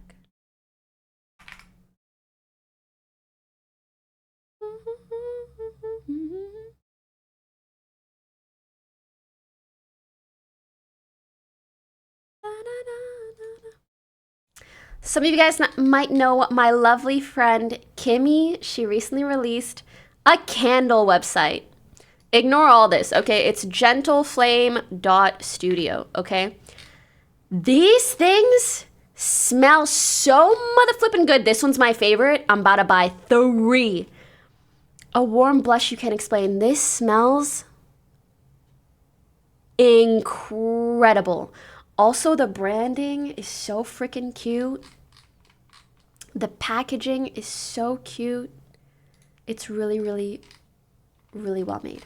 I can't tell you exactly which are the best. I just know out of all the ones that I sniffed, this one, I said, put it in my nose immediately. Green tea, vanilla, cashmere. I mean, come on. I feel like this is me if you were to break me down into scents. I'm a bit of green tea, a bit of vanilla, and some cashmere. Green tea because I'm a little bit of a crackhead. Vanilla because I'm also very sweet. And cashmere because I'm a little bougie. Is that not such a good description of me? Also, yes, they are handmade by her. And the box that they come in, I don't think it shows, but... Oh, this is so cool. The box that they come in is also very, very pretty. She should show that. Isn't cashmere a fabric? Yeah, it's a pretty high-end fabric, though. I take 2 of them are already sold out, dear. Oh my god, her cats. Yeah, I wish you guys could see the packaging because the packaging is also really high quality and very pretty. Either way, I feel like we talk about brands all the time so much that I'm like, I should definitely talk about my friend launching her own small business. You know what I mean? Like actually a great brand to recommend because you're actually supporting like an individual, you know? She does it on stream. That's so cute.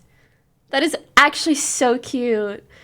Raylord, thank you for the 28 months. Player, thank you. White Blood, thank you.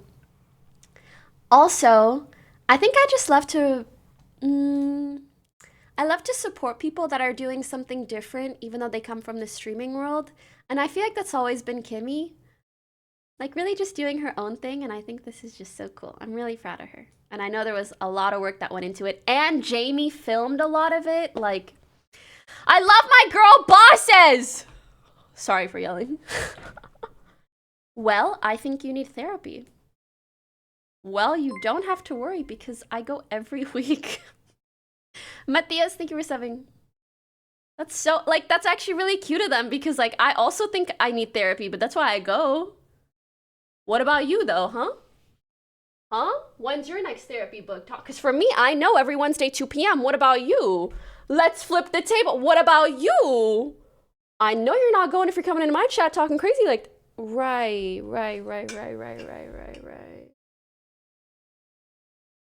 Anyways.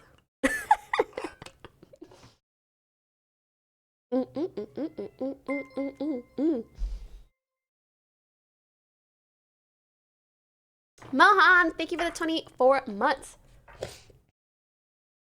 Can I tell you guys something funny? Actually, I don't know if I should tell you. I'm thinking of putting it into TikTok because it'll be funnier.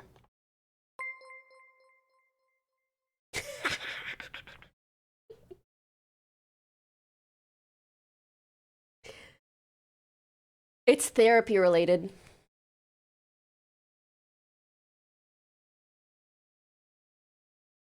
I want to listen to. I guess I've listened to all these songs already, so it's kind of meh. Oh, this song's cute. This song's so cute.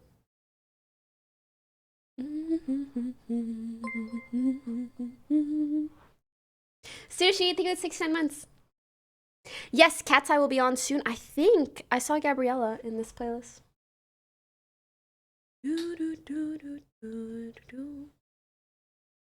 Yes, I think therapy is so worth it if you find the right person.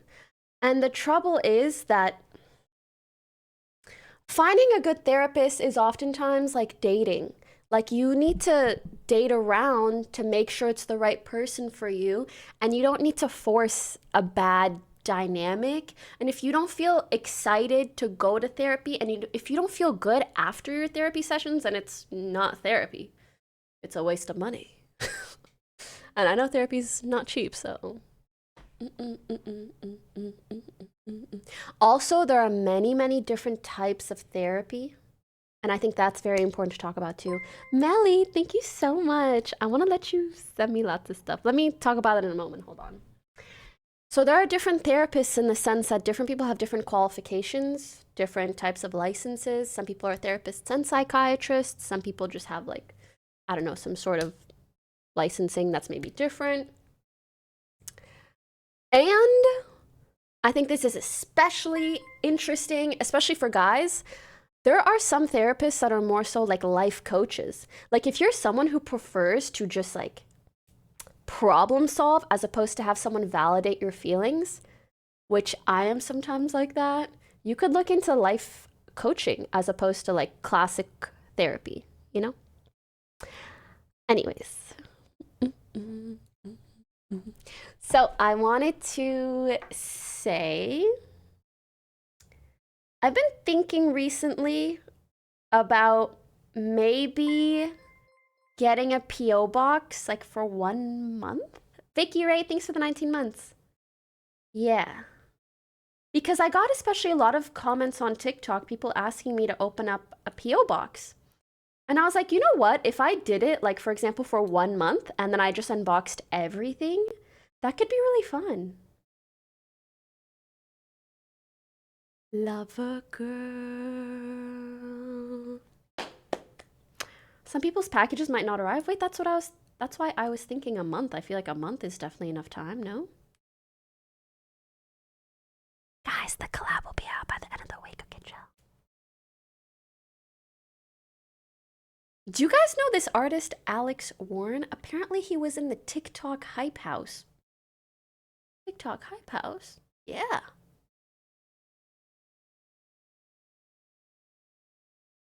But I don't know how or when he blew up like this.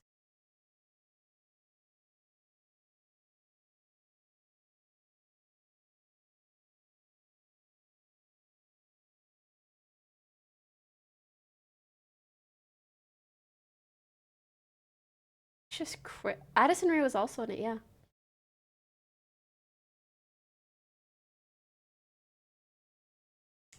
Ordinary took off on TikTok. He does have a very powerful voice. I'm like crazy. Ooh, Cat's Eye song. Ah, it happened after he left the Hype House. His wife was in the Hype House too. Guys, I didn't know any of that. Damn.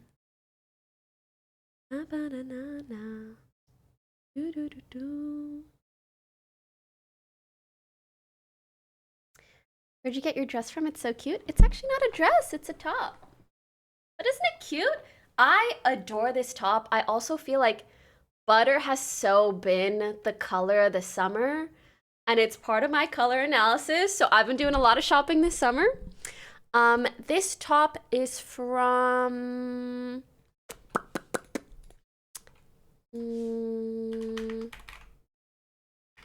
Find Me Now. It's a New York City brand. I really, really like their clothes. I'm gonna go shopping on the website later. Hands off, Gabriella, la la. Wait, can I tell you guys something? And you can tell me what you think. Stay.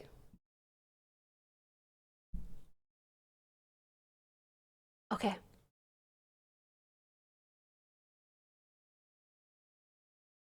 There was a man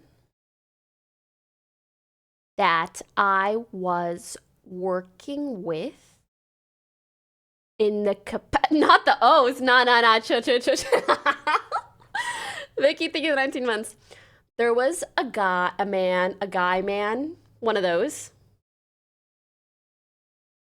And we had a working relationship in the sense that he would do like physical therapy on me and massages.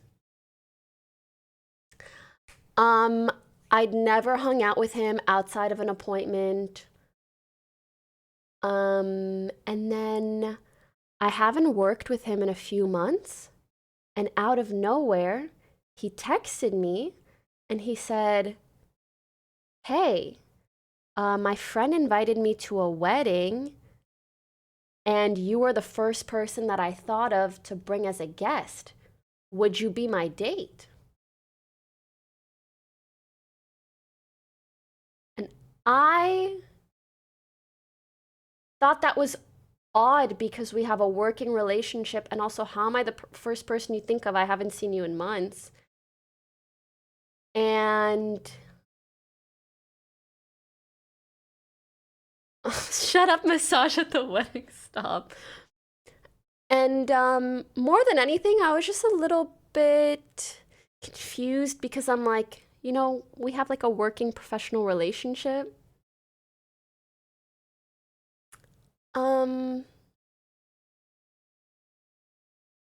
Can I be so honest? You guys can't tell anyone this, okay? You can't tell anyone this. Me saying it on the internet. Yeah, but like, don't tell anyone who might tell someone who might tell you, like, you know what I mean? Whatever. And don't judge me for this, okay? I know to you all, I just look so confident and extroverted and incredible, sexy, beautiful, humble, kind, funny. I get it. But in reality, I get really fucking socially awkward with men when it comes to rejection. Like, I can't do it! I can't do it, and it stresses me out so bad. It stresses me out so bad that I didn't know what to say. I didn't want to hurt his feelings. I didn't want to hurt our professional working relationship. I was confused because he like touches me in a professional way, but like everywhere, And I'm like, why do you want to take me as your date? And I had all these thoughts in my mind. It was freaking me out, and I didn't know how to handle it. So I asked ChatGPT. I said, "Hey, how can I say no politely and just keep this professional relationship, but also not hurt his feelings?" Like, I'm sorry. And I know AI's terrible. It's terrible, and it's hurting the world and the environment and this and that, but like, this was the only way I could protect my emotional sanity. And I'm not gonna lie, ChatGPT cooked. They said, "Oh, I really appreciate that you would think of me, but I prefer to keep our relationship professional. Smiley, hope you have an amazing time." I said amazing. My brain couldn't conjure that because it was thinking of 100 other things. And so I made it a little bit more me. And he responded, and he was like, "Thank you so much for the response, blah, blah, blah." It was all chill.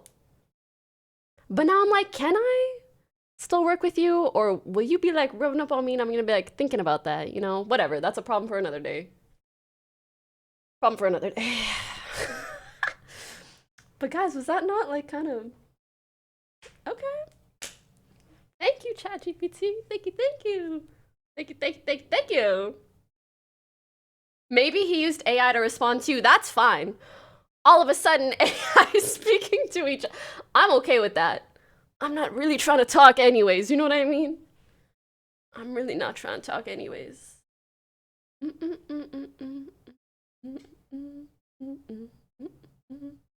Guys, I think it's also getting to the point where even more than before, I'm like, I shouldn't be texting people. We should go grab coffee. We should call. Because what makes me know for sure that you're not AIing all your responses to me? And you know what's the worst? Now iPhones have that like built-in AI shit. Have you seen that? Where it's like, oh, just write this for me. Have you seen that? Yeah, right? And then it'll be like, make this more charismatic or some shit. I actually once was talking to a guy like that, where basically a lot of the stuff that we would text about, he was actually asking all of his friends about. Which, you know what? Sometimes if you're talking to someone, it's nice to be like, hey, bro, like, what do you think about this? What do you think about that? But then when I would meet him in person, catfish, bitch. Like, completely different motherfucker. Completely different motherfucker. I'm like, wait, but you said this about this. All of a sudden in person, a literal performative. I'm like, wait, it wasn't really you. Anyways, guys, new dating rules. Just go grab a coffee. It's low commitment. You get a feel for someone's vibe, and then if you want to continue it, you can.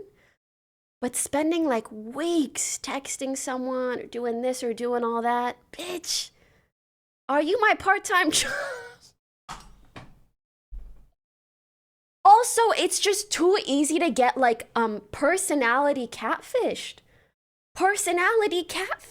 It is crazy. With AI, with people pretending to be people that they're not, like, oh my god. XBS, think of the 110 months.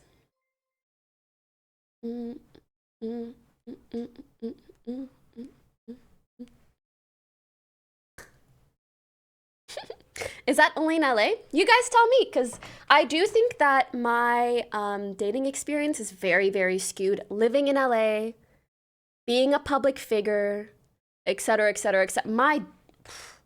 The shit I experienced, you don't want to hear about it. So I'm curious for you guys. Do you also sometimes feel like people are being performative? Do you find that people are being like AI-ish? Does it sometimes end up being a waste of your time? And do you sometimes feel like people are personality catfishes? More than looks, like personality catfish.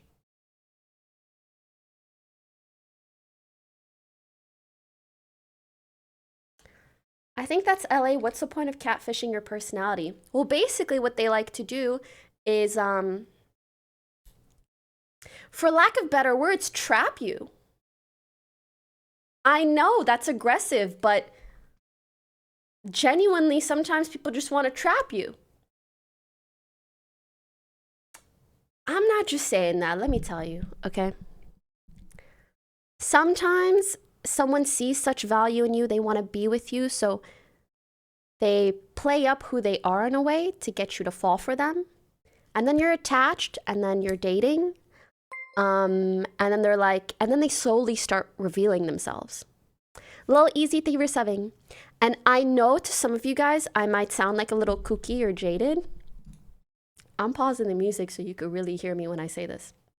When I tell you I have experienced this to a traumatic point, I have had someone like treat me very, very well for like, it's the epitome of love bombing. I've had someone treat me like very, very well for like, let's say like a couple months. And then one day, absolutely lose their marbles and tell me verbatim, I'm telling you the exact words he said. He said, you fell in love with the role, not the actor. I said, what do you mean by that? He said, who I've shown you thus far is not who I really am. This is who I really am now. I said, you're being so silly. He was not being silly. It was like a full 180. 180.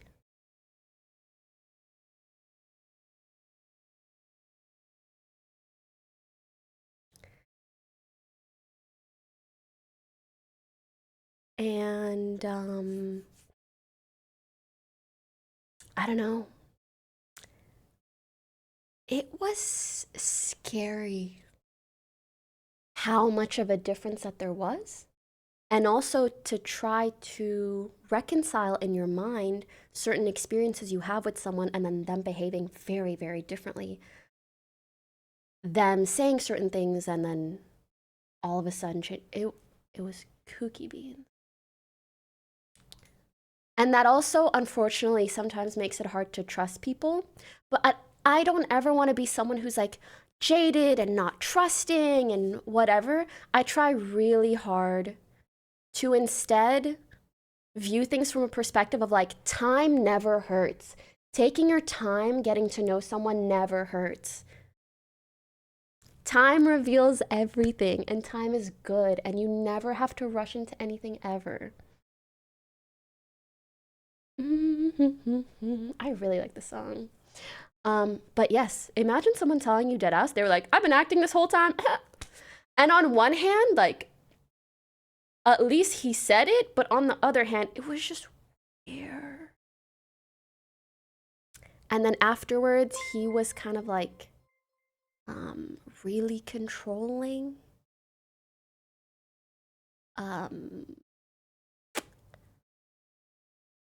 Worse things, like just said and did some really bad stuff. I don't want to get into the details right now because I have trouble like uttering the words, to be honest. Did he get an Oscar? God, no. And I ain't giving him one. Yeah, no, I really think he of course like wanted me to fall for this idea, but then accept the reality. But that's, yeah, it's a little manipulative, I would say. Also, how can you utter those words and not realize how that's not okay to be like, whatever good stuff you've seen thus far, that's not really me. Now I'm gonna start treating you like shit. God forbid. And also, I'm kooky. I like to like I give people too many chances where I'm like, I think he's just going through something. When someone shows you who they are, believe them, believe them, believe them, believe them. No, guys, and the thing is, right, when you hear someone say something like this, you're like, a love girl. Literally what a curse it is to be a lover girl. Thank you, Leve. She said it at the perfect time. When you hear someone say something like this and like break down, of course you think like, oh, maybe they are having certain issues, maybe something's wrong. And so I always really try to like see things through with someone, give them chances, try to help them be in a good headspace or get into a good headspace. It's confusing, but you live and you learn. On me, sir. Maybe the thing wrong is him. Girl's a therapist? No, guys, the way I've not only therapized men myself, but I will go to therapy with them. I'm going to tell you guys a full story someday. Don't ever do that. Don't do that. Are you good? No, I'm not, because it's disgusting to say this. Like, I try to like, I think I'm doing the right thing, but girl, you're too nice. No, but it's a bad level of nice.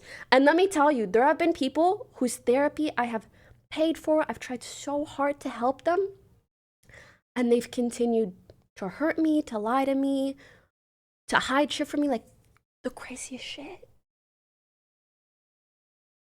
And you know, it's one thing if someone hurts you, but bitch, you hurting me on my dime. Like, I'm literally, I see the fucking check go through for your therapy every fucking month. Like,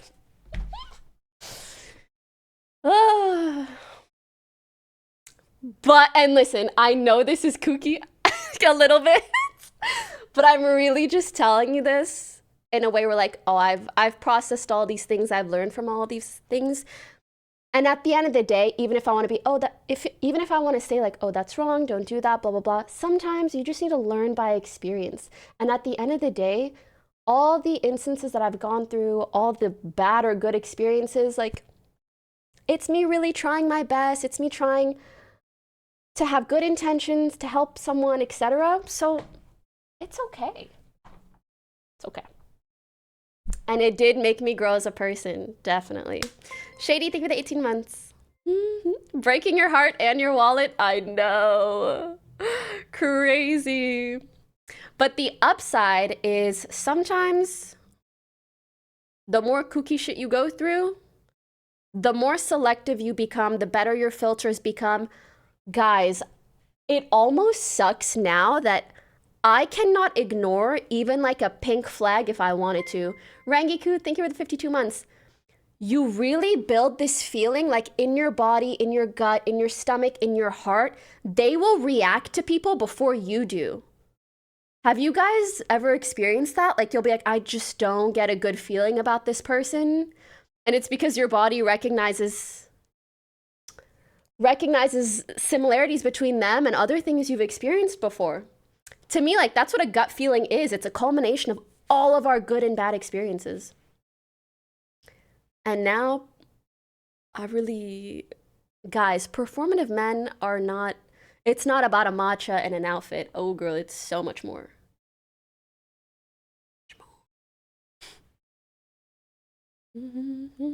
I also want to say, like, I don't ever want the things that I say to sound too gendered because at the end of the day, a person can have really traumatic experiences with a man and a guy can have equally traumatic experiences with a girl, right? Like these things just depend on whatever gender you prefer, you tend to go, or you tend to see, you know? I know I'm speaking from my POV, but as you know, being on the internet, I want to preface things properly. Yeah.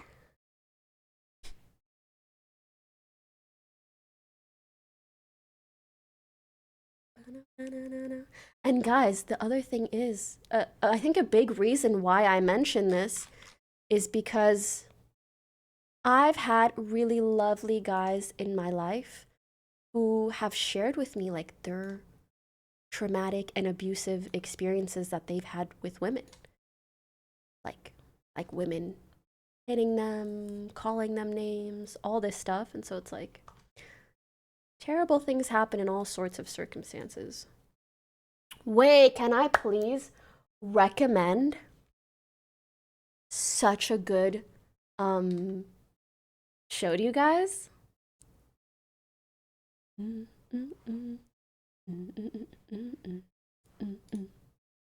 There's this show called Couples Therapy. Couples Therapy, and it is exactly what you think it is. You are a fly on the wall to couples doing therapy. And the couples are so interesting. I watched the latest season. I think it's season 4. The most recent season is so good. So fucking good. There's a couple, guys, they're polyamorous. And it's so tea. It's 2 girls and 1 guy. Can I just spoil this one a little bit? Just this one couple, but there's like a bunch of different couples in it, okay? Mind you, I haven't finished the season, so I'm not spoiling the full season, just the like 5 episodes I've seen. So there's this one couple, 2 girls, 1 guy, right? It started off as like the girl and the guy, polyamorous, so they would sleep with other people every now and then. However, at one point, the guy basically told the girl, hey, there's this one specific person that I don't want you to sleep with. Like, please just don't sleep with this one guy. And she goes, okay. She sleeps with him. So essentially, she cheated on him. And after that, the trust within the relationship was essentially broken, but they got over it. I say in heavy quotation air marks. And they stayed together. Reality or scripted show? Oh, it's real as fuck. Which is what makes it so tea. So fascinating because you see real life, incredibly complex dynamics and situations unfold before your very eyes over the course of months of therapy. Maybe over a year. What's it called again? It's called couples therapy. Anyways, so she cheated on him. And they still remain together, and they kind of figured it out. And he ends up meeting a girl that he really falls for, she really falls for him, and they start a relationship. Now, the initial girl, I think it's called primary partner. The primary partner is a circus performer, so she travels a lot. And then this new girl kind of ended up being like the local partner. So whenever the main partner was out doing circus stuff, the guy would hang out a lot with the local New York partner, which is a little messy. I don't know, whatever. Whatever works for them, right? But then the circus girl kind of stopped going on tour, so now she's at home more.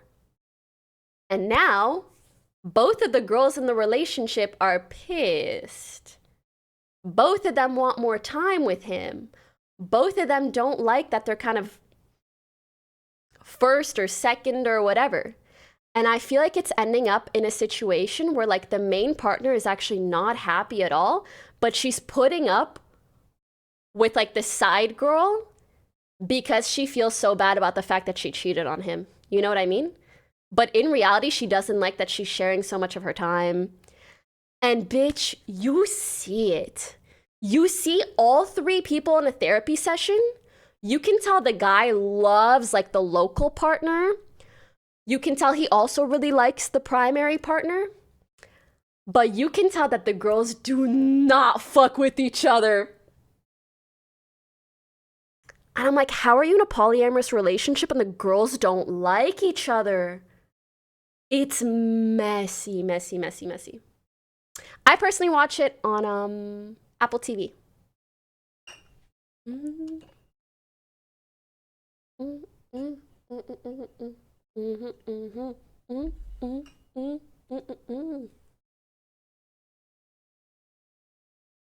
I have a supervisor dealing with this. What do you guys think about polyamorous couples? Did they talk it out? Oh, it's not done. I'm not done watching the season, so I don't know where it goes. I am also someone who doesn't judge. It's not my relationship. I will say there is a little part of me, maybe as someone who's very idealistic, that loves the idea of loving someone so much that both of you guys want to allow each other to explore any possible connection. Like, I think in theory, I love that. However, I think in reality, when it comes to relationships, jealousy, the way human beings are, especially if you want to get married, you want a family, etc., I think it is very hard to have a polyamorous relationship work out,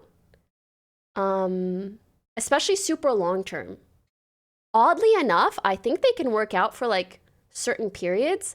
Like there's one couple I follow online that I really like where they were polyamorous, but then they got married and wanted kids, and that's when they closed off their relationship. And I'm like, I could actually see that working. But girl, can I be honest? I think one boyfriend's enough work. Why would I need two? Like, that's so much to worry about. Maybe if I could just talk to whoever, whenever, whatever, but then I would feel really guilty and I'd feel bad and I'd be like, is our relationship or connection even to that point? You know what I mean? That's a lot. Plus, you already got Lily. That's true. That's true. I'm already lucky in that extent. But yeah, ich laut. Parle en français. Tu dois me demander quelque chose en français, pas me donner des ordres. T'es fou, quelque chose?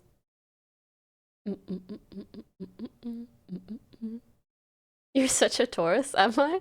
Actually, I do think I'm very much a Taurus. I would say 9 times out of 10 when I ask someone to guess my horoscope, they get it. They get it. No, he paid. So you're not saying you're against it, just seems like too much for most people. Oh, I'm rarely against things in the sense that I care if someone else does it. Like if you want to be polyamorous, that has nothing to do with me. But for me personally, my man. And just one of them. Unless I could clone him. We don't have that technology yet. Anyways. So, that's for me personally.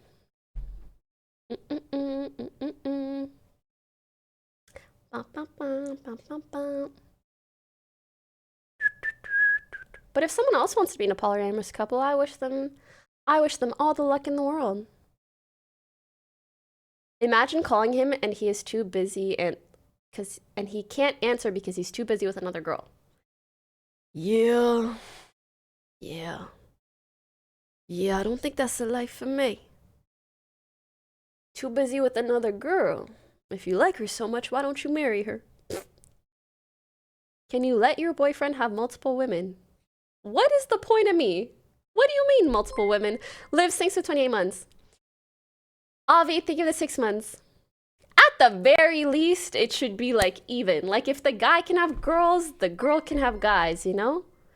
Lil Easy, thank you for gifting us up. Ba, ba, ba, ba, ba, da, ba, da, ba, da.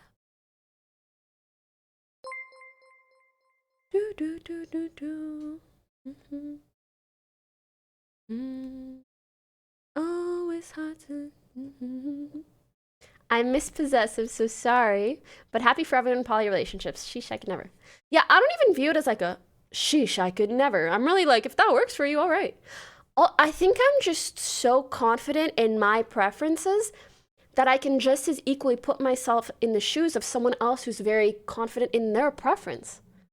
Like, just because I don't. Okay, let's have a very, very simple example. I fucking love matcha. Someone just asked you drink coffee. I don't fuck with coffee. I don't like the taste. It's so bitter to me. But someone else has different taste buds. They probably taste coffee. They're like, so many people in the world love coffee. Love coffee. What am I gonna be like? You can't love coffee. We got different taste buds. It's really that simple. Also, I'm just like, how do people not understand basic things like that, right? It's like you can't wrap your head around someone having different preferences than you. ¿Cómo está? ¿Cómo? Or maybe just ¿cómo? Yeah.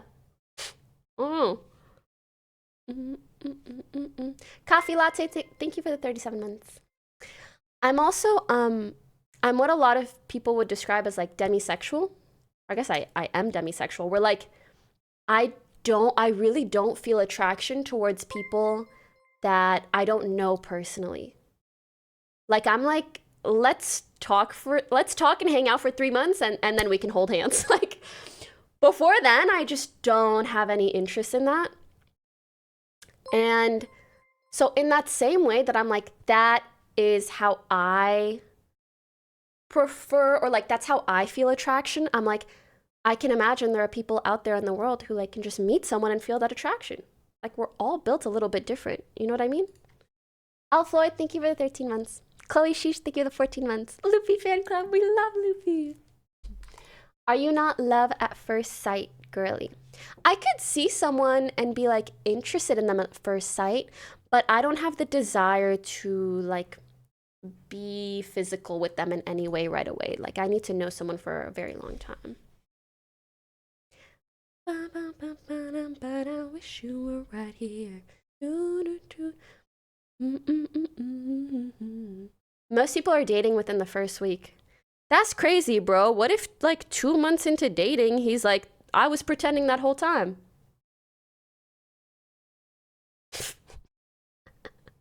What if, hypothetically? You know? Would you say you are 100% monogamous? Are there percentages to it? Do you have a celebrity crush? Not really. And I think that's how I know. Maybe the closest thing to my celebrity crush would be like a Timothée Chalamet, but it's a celebrity crush in the sense of like, he looks interesting to get to know. But I think like when people think celebrity crushes, it's like, if they wanted to, you know, I'd be down, you know. I'm like, I don't feel that way about anyone.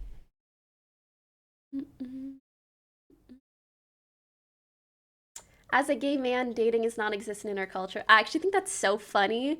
And I love this stereotype that like lesbians move in together 3 weeks in type beat. I also think it's very interesting and important to talk about how dating norms are so different depending on your sexuality. And that's another reason why I love this show. They have a gay couple, they have a poly couple, they have a hetero couple. Like, you get a bit of everything. They talk about religion, they talk about upbringing, they talk about trauma, they talk about sexual assault, they talk about everything.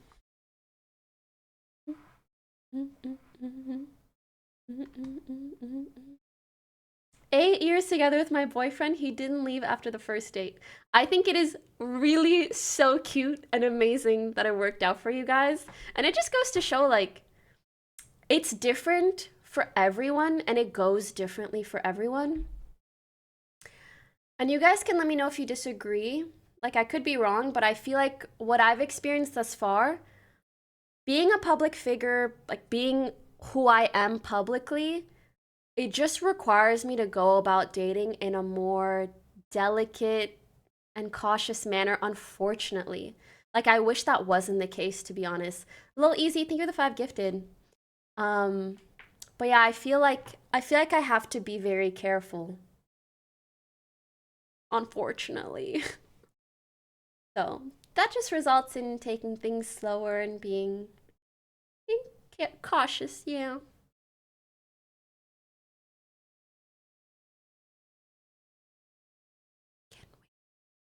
Back to being friends. As a straight guy, girls are scary, relationships expensive, job, get money, games fun. Honestly, I think that's a huge part of modern day dating culture. In my opinion, when the economy is shit, the dating market is shit. Like, I feel like dating right now is cooked, chopped and cooked and served, but not ate. It's raw. It's fucking raw. But like, how can you blame people? Of course, a lot of people's primary concern is like, can I make it through the week? Can I pay for my rent? Am I gonna find another job? It's like sometimes we don't have like sometimes people don't have the luxury to think about dating, and also sometimes people end up behaving in a certain way that might put off other potential romantic interests, but it's because they don't have the means to live otherwise, you know?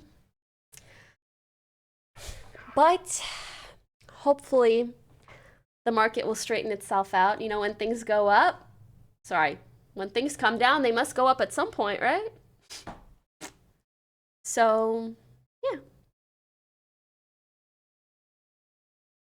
that's what I'm hopeful for. And I feel like there will be a nice, sweet time where it's cuffing season. I predict cuffing season Q4. Cuffing season Q4. Right now, dating's chopped and cooked, chopped and cooked, chopped and cooked. But I'm really hopeful if the economy improves. Q4 cuffing season, you heard it here first, yes sir. Big October, no, October's too soon. I'm talking Christmas, December, New Year's. December, January cuffing season. Sliced and diced, yes sir. Thoughts on your boyfriend having a best friend that's a girl?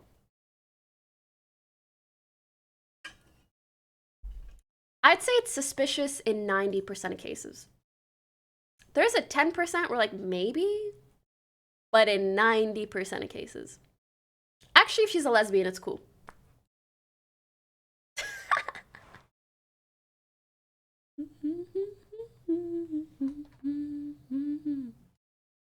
Oh, wait, this guy said, if my girlfriend isn't my best friend, we have an issue, lol. Wait, I like that.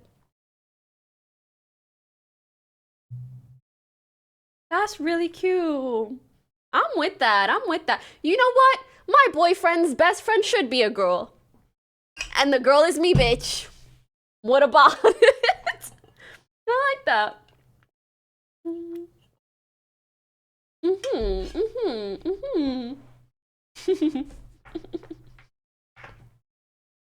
What mic do you use? The Electro EV40, something like that.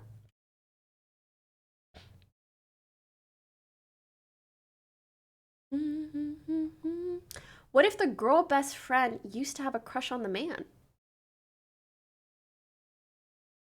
At that point, like, let's just be for real.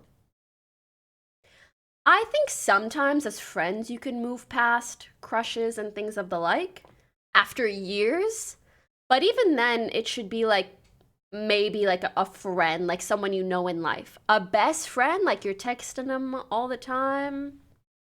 Nor. Nor. She's got away. If your boyfriend is your best friend, would you still talk to him even after breaking up? That's actually the worst part of breakups. It's not even the romantic aspect, it's about losing a friend for like a long time at the minimum. Ooh.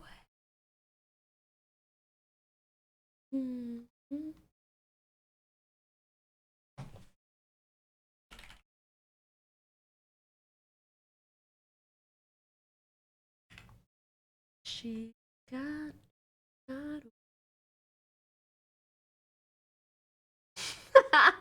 Sorry. Someone said you can be a millionaire, but when you hit your 30s as a girl, you cheapen. You know, I could understand why a mind like yours might think something like that, but let me tell you without a doubt in my mind, when I get into my 30s, I'm gonna get more expensive. Cheaper wear, like not me and certainly not my bank account, but I appreciate the concern. That's kind of funny to be honest. Because it's also like, what do you even mean cheaper? Actually, I know what he means. He's trying to imply your value decreases with age, but bro, like, I'm a human being, not a piece of cheese that's like going moldy. Come on now. But also, you know, everybody has different preferences, and I am okay to not be that person's preference, you know what I mean?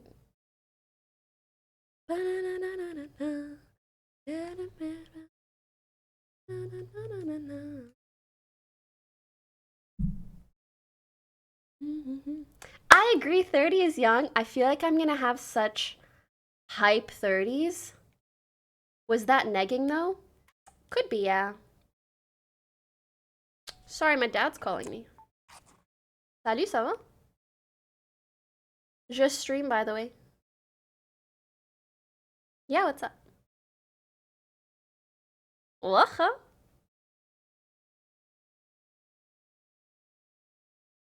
Yeah, yeah, j'ai hâte.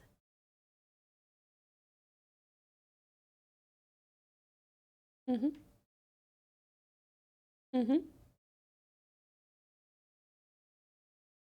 Ugh.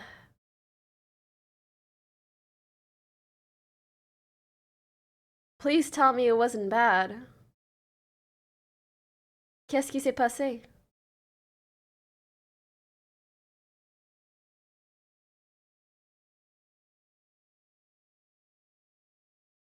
Mais c'est fou pour du miel?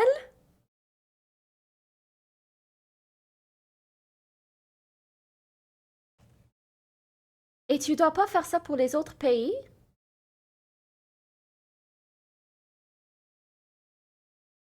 That's crazy. Did you send it though?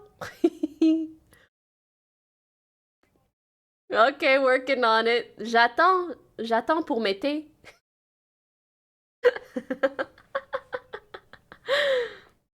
That's crazy. Espérons que c'est pas pour toujours. Yeah, ça va très bien, alhamdoulilah. Waha, on se parle bientôt. Passe le bonjour à maman. Ok, bye, bisous. My dad was telling me, okay, so basically, my mom, my grandma, my whole family, we have this like very special Moroccan honey, okay? It's like Moroccan honey made by Moroccan bees in El Bled, which is like the countryside in Morocco, okay? The best honey, the most high quality, delicious honey. The kind of honey that's gonna heal you from the inside out. Not the store-bought shit. Bro, you see store-bought honey? If you compare the viscosity to real honey, you wouldn't believe it. What the f? It's so different. Anyways, so my parents are trying to send me this honey. And my dad's like, I tried to ship your package today, and at FedEx or at the postal office, they told me that if I'm gonna ship something to the US, I need to take a photo of the parcel, and then it's gonna like upload it and tell me if I need to pay tariffs on it. I say, you're just a dad trying to send your daughter some honey. He just sent in some honey. Should I move back to Canada? Yeah.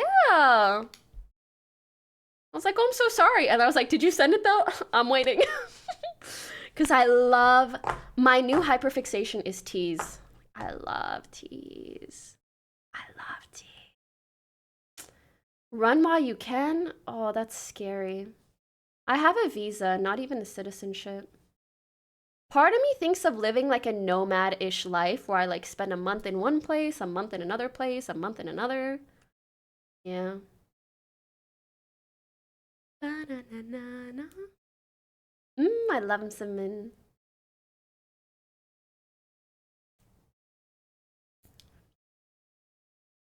Ba-na-na-na. Do-do-do-do-do-do. What's your favorite tea? I really like mint tea, of course, as a Moroccan. That's like our classic. But I also drink a lot of spearmint tea. It's really good for hormonal balance. And then sometimes I'll drink some that are good for digestion or for your throat. Just keep watching. Na, na, na, na, na. You've been here so long but still on a visa? Can I be honest? It's more of a mental thing where I'm like, I don't know if I want to be like an American like that. I like keeping it ambiguous. Like, yeah, I'm here, but like I'm not committing. I'm so sorry. I'm sorry I'm not ready to commit. And can you blame me after like can you blame me? I like being Canadian. Like, is that so crazy to say? Mm-mm-mm. Mm-mm-mm. Mm-mm-mm. Mm-mm-mm. Mm-mm-mm.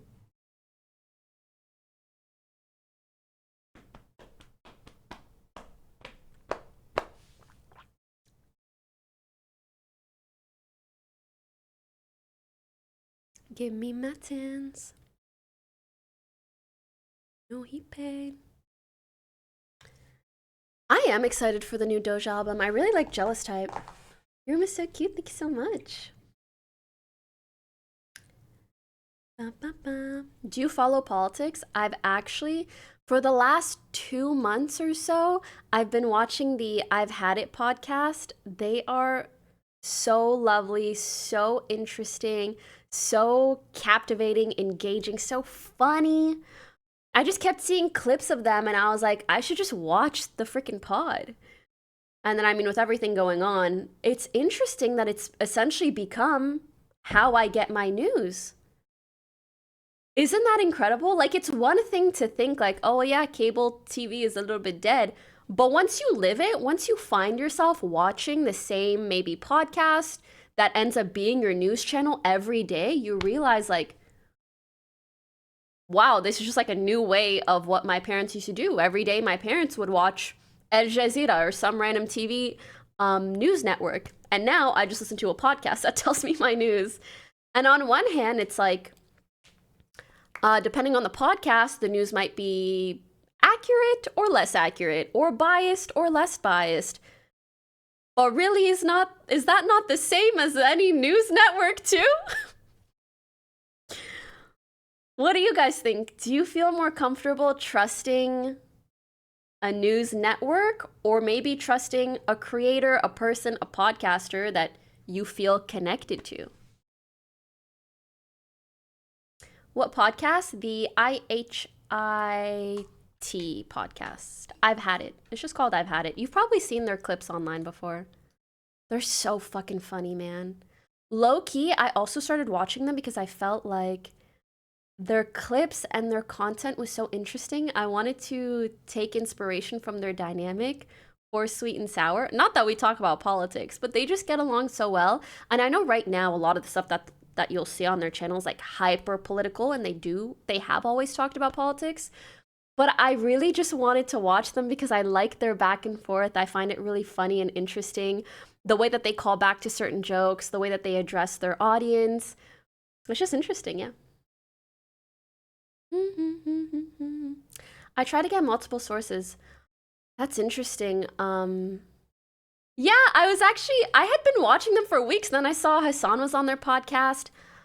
I think they had Dean as well, and a couple other people I didn't know, but they have guests a lot. But yeah, I think the only other thing is it's hard, at least for me, it's a bit hard to get your news from a lot of different sources because um I just don't have the time to watch 4 fucking podcasts a day. Pfft. What if there was like one source that was a funnel from all the other sources? I don't know. News is no longer objective. The better question is, was it ever? You know, sometimes I have that thought like, damn, news is no longer objective, especially with all these algorithms and people just trying to catch your attention. But it's like, okay, but was it ever not this way? If anything, do we not have like maybe more choice, maybe more extremism, but also maybe more choice? I can't say for sure. Nothing in human history is objective. You know what? That's true. We all know there have been times where history has been rewritten, so. It's hard to see you, but I wish you were right here. Mm-mm-mm. Just ask ChatGPT for news. I don't know if you guys ever experienced this, but at the end of the day, ChatGPT just gets its information from elsewhere. But what if the information it's getting is wrong? I've experienced that. I've had ChatGPT, listen, on a much smaller scale, okay? I asked ChatGPT for the rules for a specific board game for game night. It gave me the wrong rules. So, you know, at the end of the day, I can't say for... Maybe if there was a ChatGPT that was then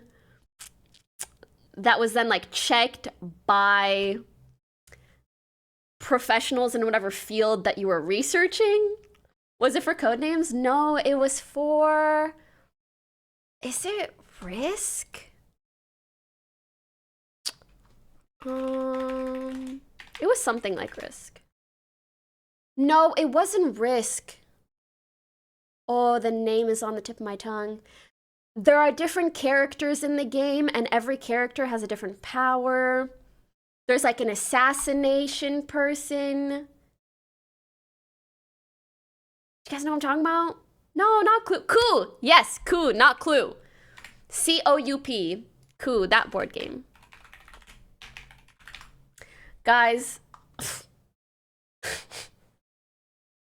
I am getting so desperate for like, how do I say? Safe social experiences. Let me elaborate. I want to meet new people. I want to have fun. I want to go to experiences. I don't drink. I don't want to drink. I'm not going to go clubbing. I'm not going to blah, blah, blah, blah, blah, blah. And it sometimes feels like there's no other ways to get to know people. And also, imagine I just go like really anywhere and someone recognizes me, but then they pretend to not recognize me, which has happened before. And then they become my friend. And then they're coming to my house. And low key, they're like, haha, I'm coming to Pokemon's house. Like, dude, these are the thoughts I have to have, unfortunately. Unfortunately. So I'm trying to figure out, like, what is a safe, fun, healthy way for me to just, like, have fun, make friends, whatever. And there's this guy who is, like, low-key, high-key, a celebrity, but, like, we've been friends for 2-3 years or something. And he has a wife, so it's not weird. You know, if we ever talk, it's never like that. And I deadass asked him, I was like, out of nowhere, because he was messaging me about some random thing, and I was like, do you know anybody that hosts board game nights? I don't like to drink, and I just want to like meet some new people. So I feel like that's the only safe way to like meet someone through. So guys, we don't talk that much. I was like, you know anybody that does any board game nights? But funnily enough, he was like, wait, let me like, what do you like in terms of board games, video games? I'm also sober, so I totally understand. And I was like, period. So it was actually a good shot. It was a good shot to take. Anyways, if it goes anywhere, I will update you all. Raheel, thanks for subbing. 29 going on 60, shut your ass up. And listen to me when I say this very clearly. When I'm 60, I'm going to have as vibrant and as exciting of a personality, as healthy of a body, because I don't drink. Because I be playing board game nights, and I'm exercising my brain. So when you say 29 going on 60, that's how I view it. I'm going to be this lit at 60. Exactly. Ba, ba, na, na. As someone who owns 150 board games and has a regular board game meetups, great way to meet more people and socialize. Guys, I can't even put into words how much I love board game night. Like, I love it to death. And I just wish that the apartment I had with Ellen was big enough to host people. Unfortunately, it's not. So I'm like, but also in a way, like, you guys know I love to host, but when you want to meet new people, hosting isn't the right vibe. Like, you should actually go to places where you might meet others. Otherwise, like, you're all motherfuckers I know, you know what I mean? Yo, I was this close to like finding a random Facebook community group and going to a board game night. But is that unsafe? I don't know. Tobias Black Pill, like, very unsafe, but like, you know, I won't be the only one there, so, right? Like, and whatever if they harvest one of my kidneys. I have the other one, like, I'm gonna be okay. Was Pink Panther in 2 months? Actually, the kookiest shit I've done along those lines, years ago, I was 22 and I might have had a death wish, okay? You guys know I love ASMR. I used to do ASMR videos and bro, I don't even know how I came across this, but I came across an ASMR experience. What does that mean? I don't fucking know. Yes, the blindfolded one. Bro, Moot Kitten's taking it 70 months. I don't even remember what happened. All I know is they give you like a random address. You go there, they like put you in a car, they bring you elsewhere because the place is secret, and then they blindfold you and they do all this ASMR shit to you in like all these different rooms. And I still got 2 kidneys. It was weird. Like in hindsight, it was really weird, really unusual. I could have died, but I didn't. So isn't that cool? It is kind of giving Squid Games. It was odd. But maybe I wasn't chosen. They're like, not this one. We'll just give her the ASMR experience and send her home. Did you get the invite from a white van? No, I think I found it online.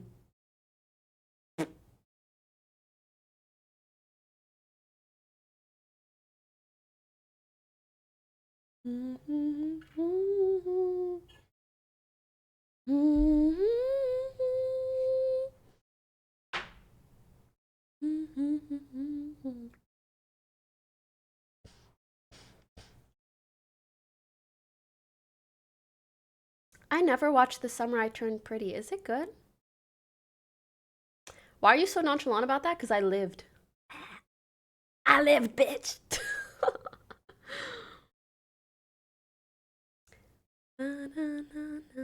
It's bad. I didn't watch it because I think it's like high school-ish. And I have a really hard time watching high school stuff. I'm like, I can't relate. Even when I was in high school, I couldn't relate. You know? Your anxiety levels seem lower than the average woman. Where are you getting your data from? That's the most random sentence I've ever seen. Also, I get mad anxious. Not all the time, but like sometimes. Yeah, that's an odd ass message. Oh, I feel too old to be watching a 25-year-old play a 16-year-old on screen. That part. That part. Exactly that part, though. What? You been playing any Valor recently? Well, I was in New York, so no, but I did play, I think, 2 games with Josh yesterday.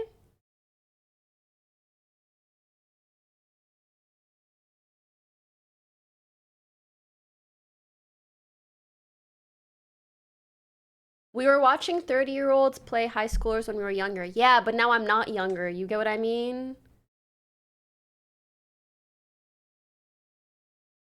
It's Josh Ellum. No. Josh Secchi. Bro, sometimes Ellum wants me to call him Josh, and I'm like, I can't. That seat is taken in my mind. Sorry. You know?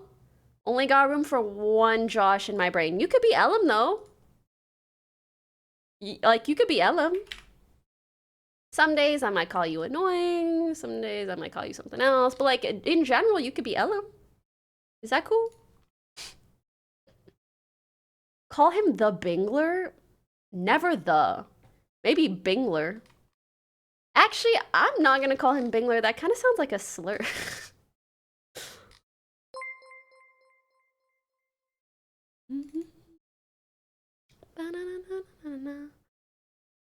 Wait. Someone just posted in Wait, not me admiring myself. Like, yes, I will hit like on the screenshots of myself, but it's because this lighting looks delicious. This lighting looks amazing. Wait, this is weird.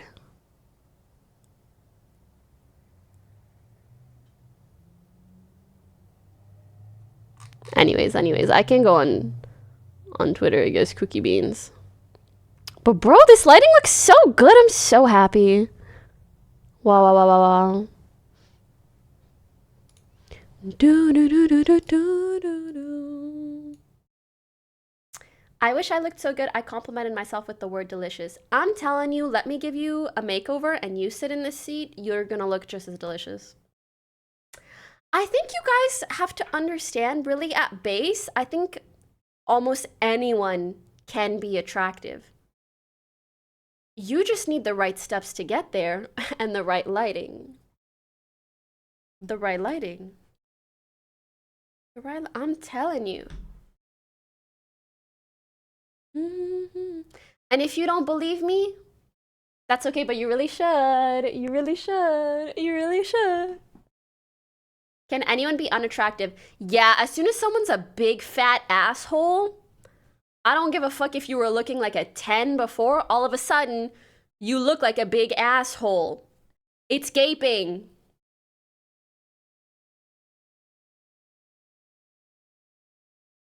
But like, you know what I mean. You guys are saying, huh, LMAO, but like, you know what I mean. When someone's an asshole, you're like, you look at them, you're like, ew, why do you look like that? Why is your head shaped like that? You got a weird head shape. Me at my ex, period. Sometimes, you know, once you take the rose tinted glasses off, you're like, wait a second. Hairy and gaping for real. I'm like, what song do I even want to play? How about this one? Ba, ba, ba. Bam, bam. I couldn't copy in this. Miss me spinning like it's tipsy.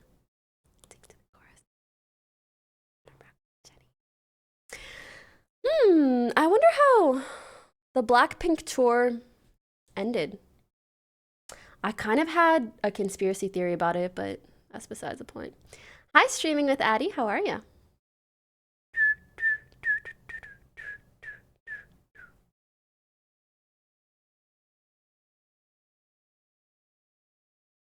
I hope someday we can do another Cat's Eye thing. At the very least, valid. But who knows? Furious King, thank you for the 14 months. Also, guys, artists typically work in like phases where like at some point they're doing press stuff and sometimes they're not, sometimes they're doing, right? So it's like, it's not typically like, oh, I'm gonna just hit someone up. It's like, are they doing press or no? You know? Ooh, wanna rock with Jenny. I'm trying to think if there's anything else to update you guys on. The 31 days of giveaways, we started contacting giveaway winners. You have any new projects in mind? Less so specific projects, more so I want to come out with some of the projects I've been working on. And I want to get more consistent, just like posting. Mylene, thank you for gifting us like Jenny. Girl dinner, honestly, if Cutie is ever free, I am down to like book that really anytime. But also, wait, do you guys know when the like shit camp thing is happening. Do you see yourself streaming less? I mean, yeah, in comparison to like 5 years ago, I have been streaming less. Oh, it starts tomorrow? Okay. Shit camp till the 21st.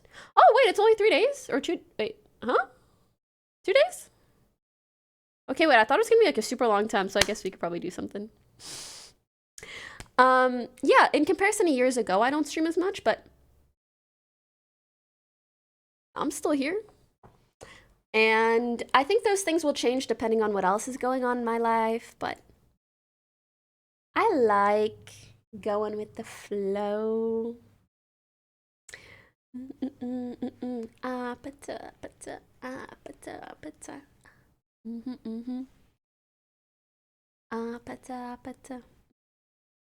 I will say, like, I really wish I had streamed in New York, even done something like simple or small.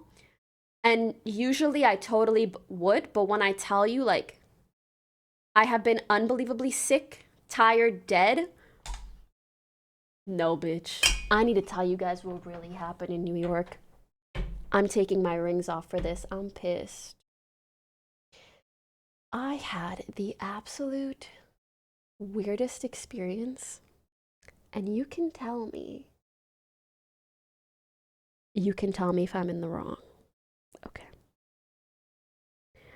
So I booked an apartment for me and Janet.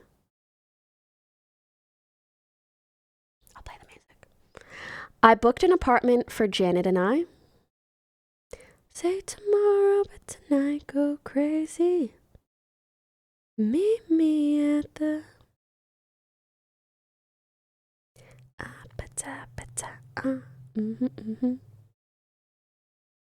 I'm gonna show you guys the apartment that I booked online, and then I'm gonna show you what I got.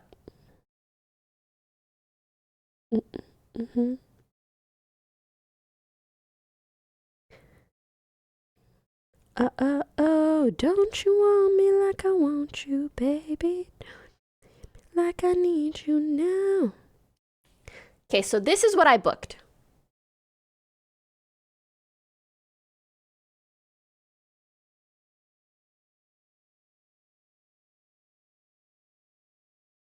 It's not focusing super well, but like you kind of get the vibe. Oh, there we go. It looks nice, right? Spacious, clean, pretty. How much? Thousands. Because it's New York Fashion Week. Everything was so expensive, and I don't often get to travel with my best friend. So I really, really wanted to get us something super, super nice. Here's what we got. For starters, the living room had a weird pizza corner, like this weird, spooky corner. That was odd. And then this is what the place like actually looked like. Different table, different chairs. I don't know whose couch this is. I really don't, but that was not the couch we booked. And the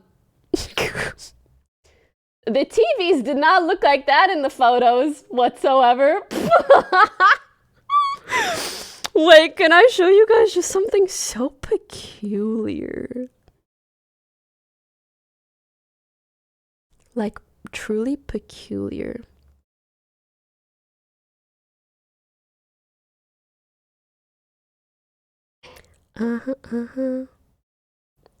So this is me going to the room, right? I'm like, this looks interesting. All right, well, let me just, whatever. I open it up. The is crazy. Why is it a hallway? What is that? What is, like, it's the back rooms, literally. That shit scared me. I don't know if you guys could hear it because my phone was over there, but it's like,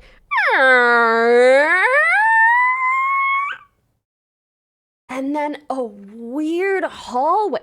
I felt like, you know, in scary movies where it's like, oh, you hear a noise in the basement. I would never go to the basement.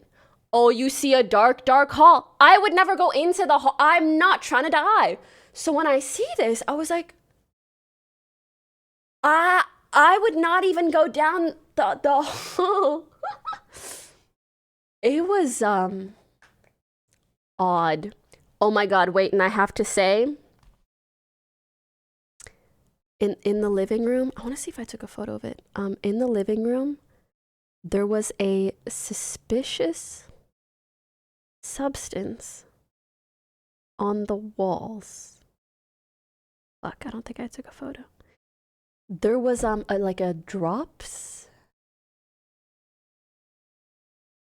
that are like still visible, like dried, and like you can see in the light that I was like, what's all that? And then the hotel itself was also a bit odd.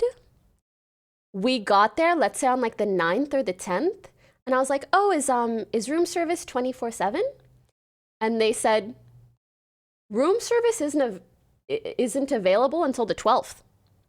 I said, what do you mean? And they said like the 12th of September. I was like, what do you mean?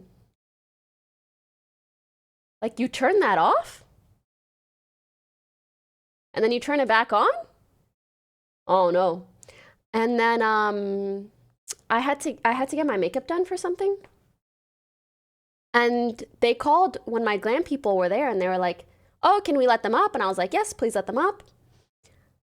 And then they didn't let them up for 45 minutes until I came down. They just like held them there. It was odd. But yes, after like 2 days, guys, I've never said this about any place before, and let me be very clear. That place is clearly still livable. Like, I can stay just about anywhere. I've lived in the tiniest rooms. I can do that. However, when you're paying thousands and you are paying it for something specific that you saw in photos, and then you get there and it's like total catfish situation, that doesn't feel great, evidently. And so, aside from that, I don't know how else to express this, but I got like really bad vibes from that place. Like, just heebie-jeebies. And not about New York in general. I love New York. I've stayed in a lot of different places, but that room in particular, I was like, I don't know what people do in here, but it was really odd. So I ended up finding us a new room. Luckily, I did get a refund for the days that we didn't stay, but it was still like two days. Like 2 days of money wasted in a way. Do, do, do, do.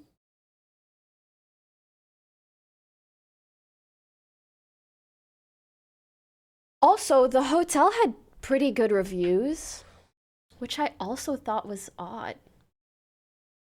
But then again, it was the specific room that was more so an issue than anything else. And I feel like, oh wait, the funniest part, I mainly really wanted to book that place because I liked the bathroom and I wanted to film a Get Ready With Me there. The bathroom in the photos was not my bathroom and it was not Janet's bathroom. It was a completely different unit. I'm like, this is not what was advertised whatsoever. What? I'm like, what bathroom? Yeah, I got a catfish hotel room. It was crazy. Winter Coded, thank you for the 104 months. That's insane. Thank you so much. Are we playing games tonight? Sadly, no. I'm gonna stream for another 5 minutes or so. I am trying to kind of get in the habit of just like, when I'm in a good mood, I come stream for 2-3 hours, chat a bunch. If there is a fun game, we can play that. Well, like, guys, like, I could maybe do like one game of Valorant, but like, it's one game of Valorant. We could also do that next time. I was thinking next time I do the next Poppy playtime thingy. You know what I mean? I also feel like, oh, Valorant, isn't it like watch party time? Oh, y'all fucking with Poppy playtime, huh? Oh, you like that, huh? Right. Right.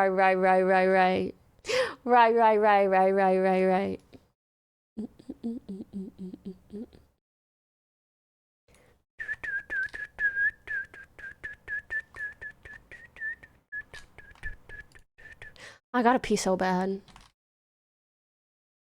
I really gotta pee so bad.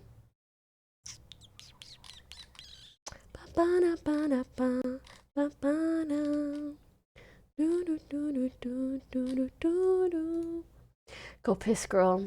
I should. I'll be right back.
Hello. Okay, you guys have 3 minutes AMA. Go, boom.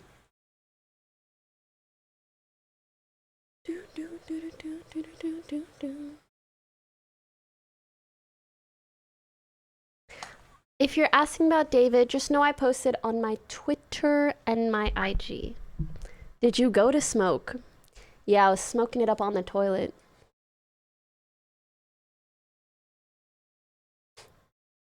How's your last France visit? I've never been, but I've got family there. I adore France. I feel so at home there. It's a little bit odd. Something you miss from early days of streaming. I really miss the feeling that it's just me and my community. I think so often there are things that I want to tell you guys, I want to talk about, I want to laugh. And I know the people that are watching me right now, I know how you're going to take it. I know how it's going to feel. It's going to be so fun to connect. But nowadays, there's so many things to consider. There's a lot of things I can't tell you or can't say or can't express for legal purposes, for this, for that. Because I might be sued or some shit. And now I have to be careful also about the things that I say or how I say them, and I have to preface a lot of things, because otherwise being clipped out of context causes certain issues too. So yeah, that's basically it. I almost miss when I wasn't known as much, because then nobody cared to take me out of context and I had an easier time just connecting. But I will say, I will not like fall victim to that so much that I stop being myself or that I stop being honest with you guys. It's just that I kind of have to be super considerate, whereas sometimes I just want to blah, blah, blah, blah, and that's kind of when I have the most fun. But you know, it comes with the territory, and I'm lucky to even be in this situation in some ways, you know? Another Dish or Dare, it's already filmed. It just took a long time. Guys, that's on today's top hits. It was not me. Anyways,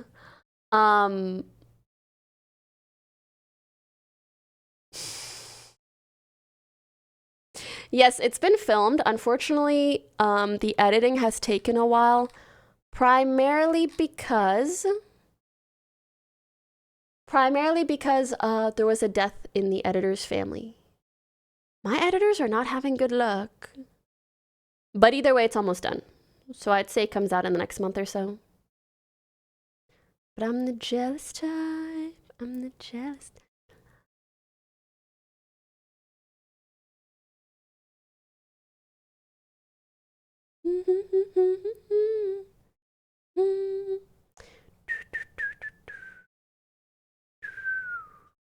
I did get invited to Milan Fashion Week, but I think I might just focus on my health. I've been traveling too much. I've been sick too much. I want to get into a good groove of things before Paris. Boy, let me know.